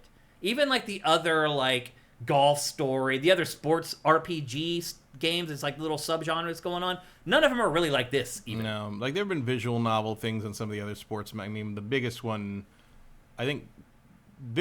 were Slam Dunk, which was the basketball one, and Prince of Tennis, which was obviously there's actually a Prince of Tennis joke in this one. Oh, really? Where at one point where he's talking about his father shutting the whole thing down. He's like, he even suggested I should play tennis, but who the fuck would do that, basically? And I was like, I think that's a Prince of Tennis shot. I think. Well, they also make fun of baseball because there's a baseball club at the school, and the baseball club hates them because they're trying to bring soccer back, and it turns into this whole thing between them. And like, it's funny because like all the football equipment is like left to rust and rot in the corner of the school. Like there's a deflated ball. It's just like it's like a landmark. You can it's very heightened. Like I laughed my ass off at this even game, the building they store the sports equipment in, it like looks like it's from like a zombie outbreak. It's like and all the paint's peeling off and like dripping down. It's like almost the don't open dead inside doors. It's very weird. Cenotike is asking if there are pass interceptions. There are, but like it just happens automatically. Like the other thing is, and there's another thing like there are abilities you can have that make you more likely to do that. Yeah, it's all percentages. It's all driven by RPGs and percentages. Yeah, but again, there's nothing else like it. iShield 21 was also based on a manga, I think it was. I don't think it was an anime. I think it was a manga. What was it? iShield 21. Yeah, I mean, the sports manga was gigantic. Yeah. Like Slam Dunk made that a whole Made it all happen. Yeah. But I'll just say this, like, unintentionally, I laughed at this game over and over again. It's not on purpose. It's not like Level 5 wrote funny jokes into it. No. It's just so foreign and weird that you just can't help but laugh. Some of it is pretty funny. There's some legitimately funny parts. There's a bit where like the tough big kid is like sitting on a bench and the main character just sticks his head like next to him and like says something and the guy goes like there's a couple of good moments in that are intentionally funny, but a lot of, and I think obviously a lot of it's tongue in cheek. Like it's that heightened thing because like it's like none of this is actually that serious, but then you think back to when you were in 8th grade and like everything was that serious, you know? Yeah. Oh yeah. So Life or especially death. Sports. Yeah. So it was your whole world. Yeah, when you're into it. So anyway, there you go. That's Inazuma 11. It is coming to pretty much everything but Xbox. It's coming to PC, both PlayStation, Switch, and mobile. Really, Xbox is the only platform that it's not coming to, and eventually maybe it comes to that as well. There is a demo up on pretty much all those platforms right now that you can play, and it is huge. I haven't finished it. Like, I played several hours of the story mode, and then I played a bunch of matches in the competitive mode to play the actual soccer stuff, and I still haven't finished it. So there's a lot there. Definitely, if you play the demo, you will know whether you want to buy the game or not, without a doubt. It does note that the save continues. Yeah. And you can save in the demo. Although it will not cross-play. Right, yeah. So you're stuck with whatever platform you're on. But you can save in the demo. Like, I played a couple hours of it, went and had dinner, came back, and picked up right where I left off. And a lot of demos aren't like that. They won't let you save at all. So it just shows you how robust it is. So if you want to give it a try based upon what Matt and I just said about it, you can do it for free, give it a go, and see if it's for you. But I think you might be pleasantly surprised by Inazuma 11. And with that, it's time to debut our brand new sponsor. Here we go. Welcome to the lands of Hyberian, an old-school turn-based RPG with a point-and-click adventure vibe. It's under development by Sifter Hussein Stealthy Zaban. He's trying to finish his first ever video game, but he needs your help. The game currently includes around 4 hours of content, complete with 49 achievements, but his goal is to improve what he's already created and add another 2 hours before it's complete. Right now, as part of this special promotion, you can purchase this game for just $1. That goes towards things like trading cards, replacing AI art, voice acting, and the soundtrack. While it's certainly not required, Stealthy is hoping you'll provide as much feedback as possible to make this the first video game truly crafted by the Sifted community. There's work to be done, but Sifted Army, let's band together and try to make the best game possible.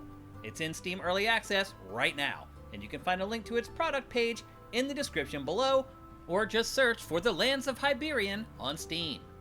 Let's do this!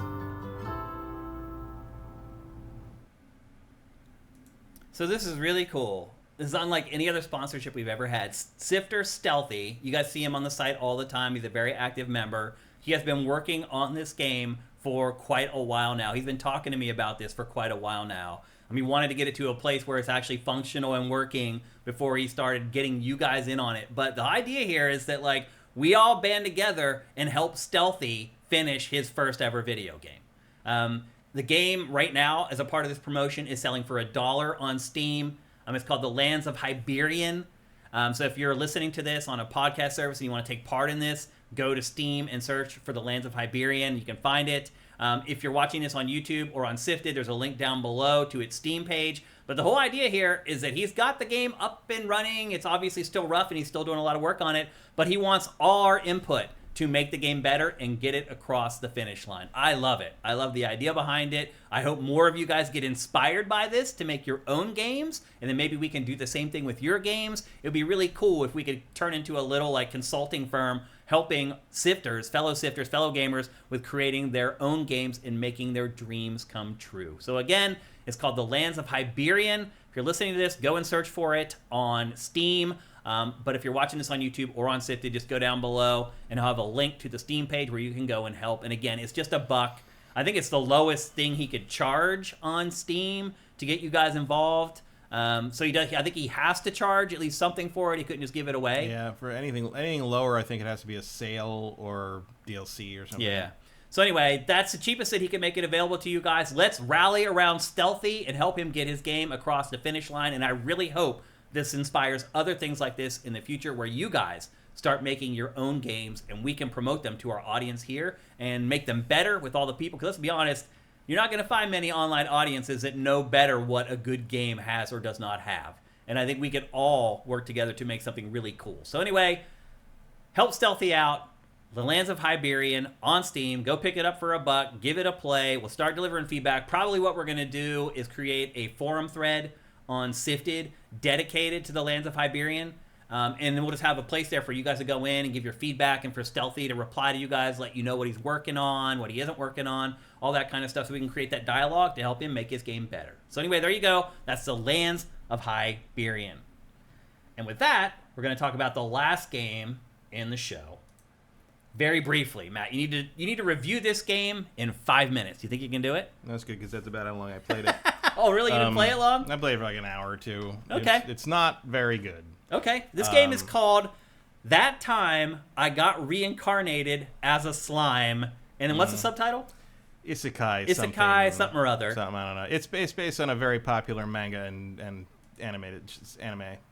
And it's part of that whole isekai super trend where everything is get hit by a bus and you get transported to some weird world and so bizarre, etc. So this is the premise of this is that this guy got stabbed to death on the sidewalk and was reincarnated in a fantasy world as a slime, and over time learned that he can ingest things as a slime and take on their properties, and that he can, like, every time he names something it becomes loyal to him and gets powered up because of he gives them molecules of magic. And so he basically ends up like taking over this village of goblins, and this group of dwarves joins him, and he's basically like, and then he this wandering like warrior girl with a genie shows up and she's dying from something, so she asks him to ingest her, and so he does. Now he can turn into her, so he gets a human body again. Okay. And so this kind of starts where he's learning how to use the human body. And the premise is basically like, as the game, it kind of, I assume it tells the story somewhat of how all the characters in the show and the story come together, because I've never read or seen this. I don't know what it is. But basically, you're building this little village out, and you're going out on these missions, on these dungeons with, like, you can have up to 4 people, but 4 friends with you or 3 friends with you, I think. And you don't mean cooperative player? You mean like in your party? In your party. It's single player only. Single player only. So okay. You have like 4 people in the party and 2 assists, and you go out and they're all side-scrolling 2D combat thing. Mm-hmm. They're like the Tales games, and you run from one side. They're actually at different rooms, but they're continuous. Like the map shows you in distinct rooms, but you run and there's no actual difference on the map. So like, it's just sort of every room has a fight. And so you fight, and like you get graded on your damage you do and the combos you do. It's very simple. Like you can do tons of juggles. Like I'm doing over 100 hits in a combo on a regular basis from the very beginning of the game. You can call in like super moves, and you can do super moves as you build up your bar and stuff. There is a like a story mode, like an easier mode, and I can't even imagine what that is, because this game is so easy. Oh, really? It's like, I mean, maybe it gets harder later, but like early on, it's just like there's not much to it. What about the world building? How in depth is that? I mean, it's about as in depth as like your average kind of fantasy anime. Like you basically meet these other people that are like ogres, and they think you're the bad guy, but it turns out that they were attacked by this group of orcs that were being run by another mage. And so you team up to sort of save the forest and your village from this mage, and he seems to be raising an army of orcs, and orcs would never do that apparently on their own.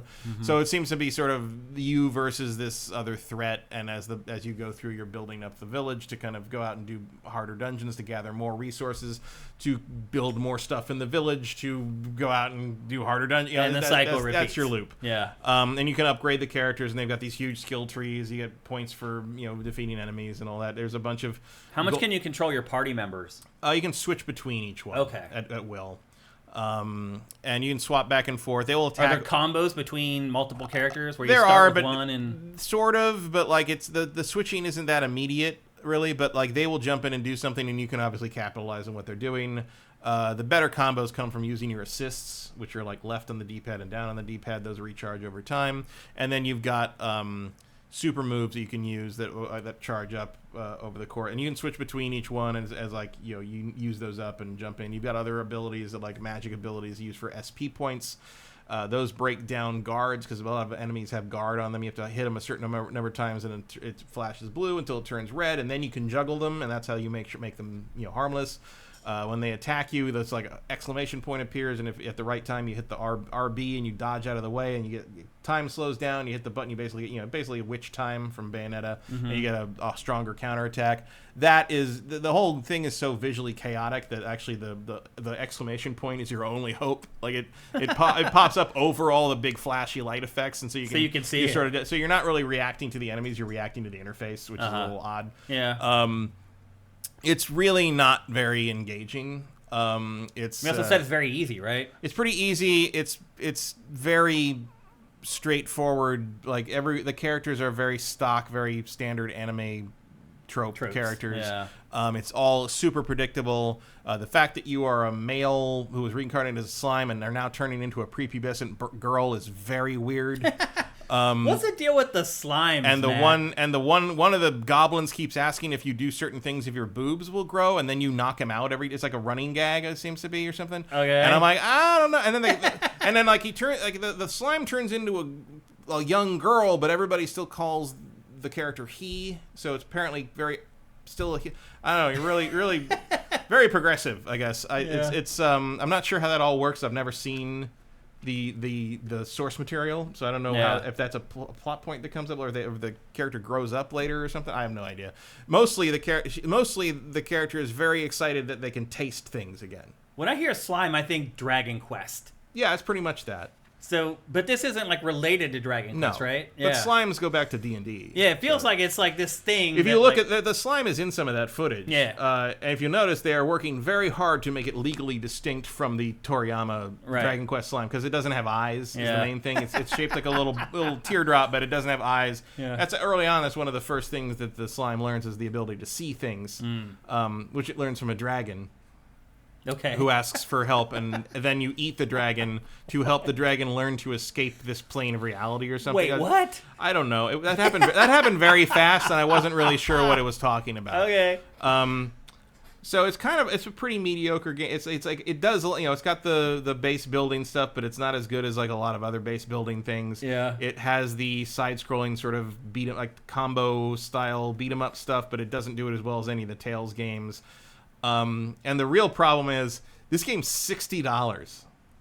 This is a full-price game. You want the special edition with the extra shit, it's $70. Who publishes this? Bandai Namco. Wow. Well, all their games are full price. Yeah. So there's a full-price game that does seem to take away. It does seem to be fully. I tried it because I was just curious because it looked. I've heard about it for a long time. I've heard about it. It looked interesting in terms of like that kind of 2D combat is interesting to me. I like the Tales stuff, but it's just not really. It's not doing it. Watching the B-roll, I was like, nah, I'm good. You can kind of it has a big it has like a mobile game quality to it. That's what it is actually for mobile. It's for PC, both PlayStations, Xbox, everything. Yeah, it's pretty much everything. Switch. It's like your standard Namco. Yep, which releases for everything. Yeah, including last gen. Usually. But yeah, it's just if it was like $19, like $20, it would be like, oh, this is not bad, especially if you like the anime or whatever. It's like. So, Matt, are you telling me you have some regrets over... A little bit. A little bit. I can see that. In fact, one of the reasons I played so little of it, I'm just like, you know what? I might need to refund this. I might not. This might be I may have gone too far and for too little here.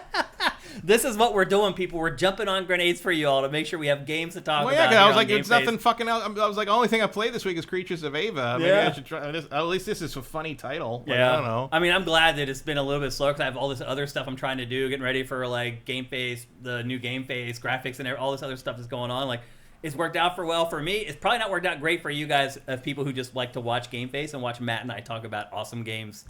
It's been a little tough, but we're giving it all we got. We're playing games that normally we would never play to make sure we're covering everything for you guys here on GameFace. So there you go. That is that time I got reincarnated as a slime, and it's available for everything, and you say don't buy it for anything, correct? Yeah, probably not. Okay. Wait for it to go free to play or something, maybe. All right. It feels like you should be waiting for bars to fill. As a matter of fact, you know what? I found the first free-to-play mobile game I have ever liked this week. What? It is called Wing Fighter. And how did you even find it? It was a Facebook ad. And it got you to go download it because it's a shmup. It's a starfighter shmup, and you just control it. It's constantly shooting automatically, and you control it by moving your thumb around. I can see where that would be fun. And you gather everything. And every time you level up, you add it. You know, it's like a roguelike thing. You upgrade an ability, and so by the end of the level, you're blowing stuff up. Badass ship, yeah. And you go back to your the baseline screen. You upgrade everything, and you have to upgrade enough to tackle the next level, and you use enough energy on repeating stages, and you can't have to wait until it refills and stuff. And I haven't had to spend any money, and it's actually kind of fun. You can just go through a quick GameFace just recommended a mobile game. Yeah, you just need to. Oh my god, I need some kind of like thing to play when this stuff happens. Just go through a quick level Wing Fighter, like most generic name, a Wing Fighter. Wow. You can just go through a quick little shoot 'em up level, and there you go. And like the sound's pretty good, the music's pretty good, like everything's got a satisfying explosion if you have the sound on. Like I like it. There you go. Like, it's a fun. mobile game from GameFace. Thought it would never happen. That's the problem. Is that Saber top down or side scrolling? Top down. Top down scrolling up. Vertical scrolling. Awesome. Yeah. All right. We just recommended the first ever mobile game on GameFace. That's pretty awesome. Mm-hmm. We literally have never recommended one. And now it's time for...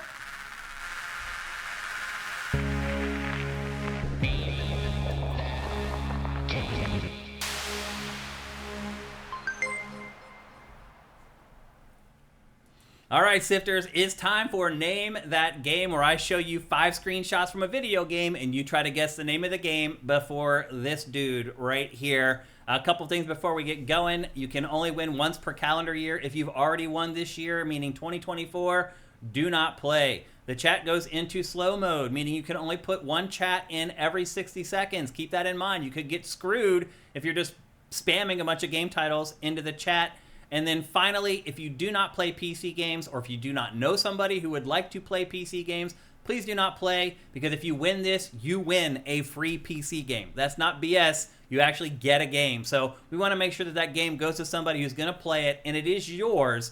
So we're cool with you giving it to somebody else who will play it, but please make sure that the game is played. If you can't commit to that, then please don't play. Let somebody else win. And with that, we're ready to go. My prediction for today is, I think it could go with the second one, and if it doesn't go with the second one, I think we get to the fourth one, but we'll see. Are you ready, Matt? Sure. Are you guys ready? Here comes Name That Game in 3, 2, 1, go.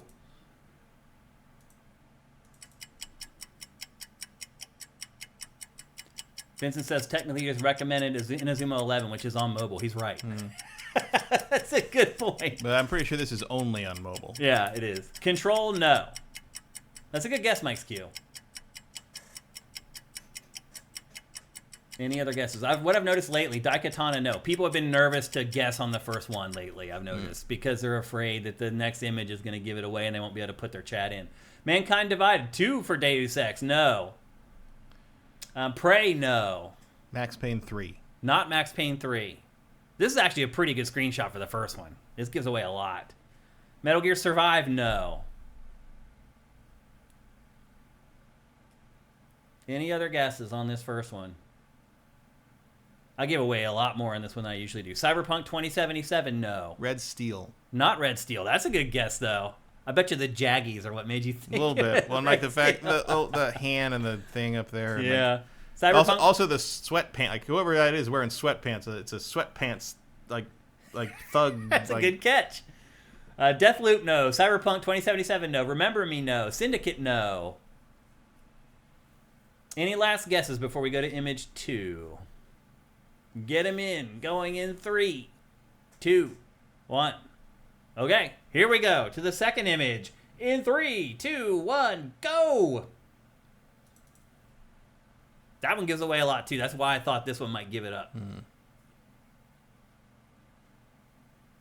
Syndicate, no.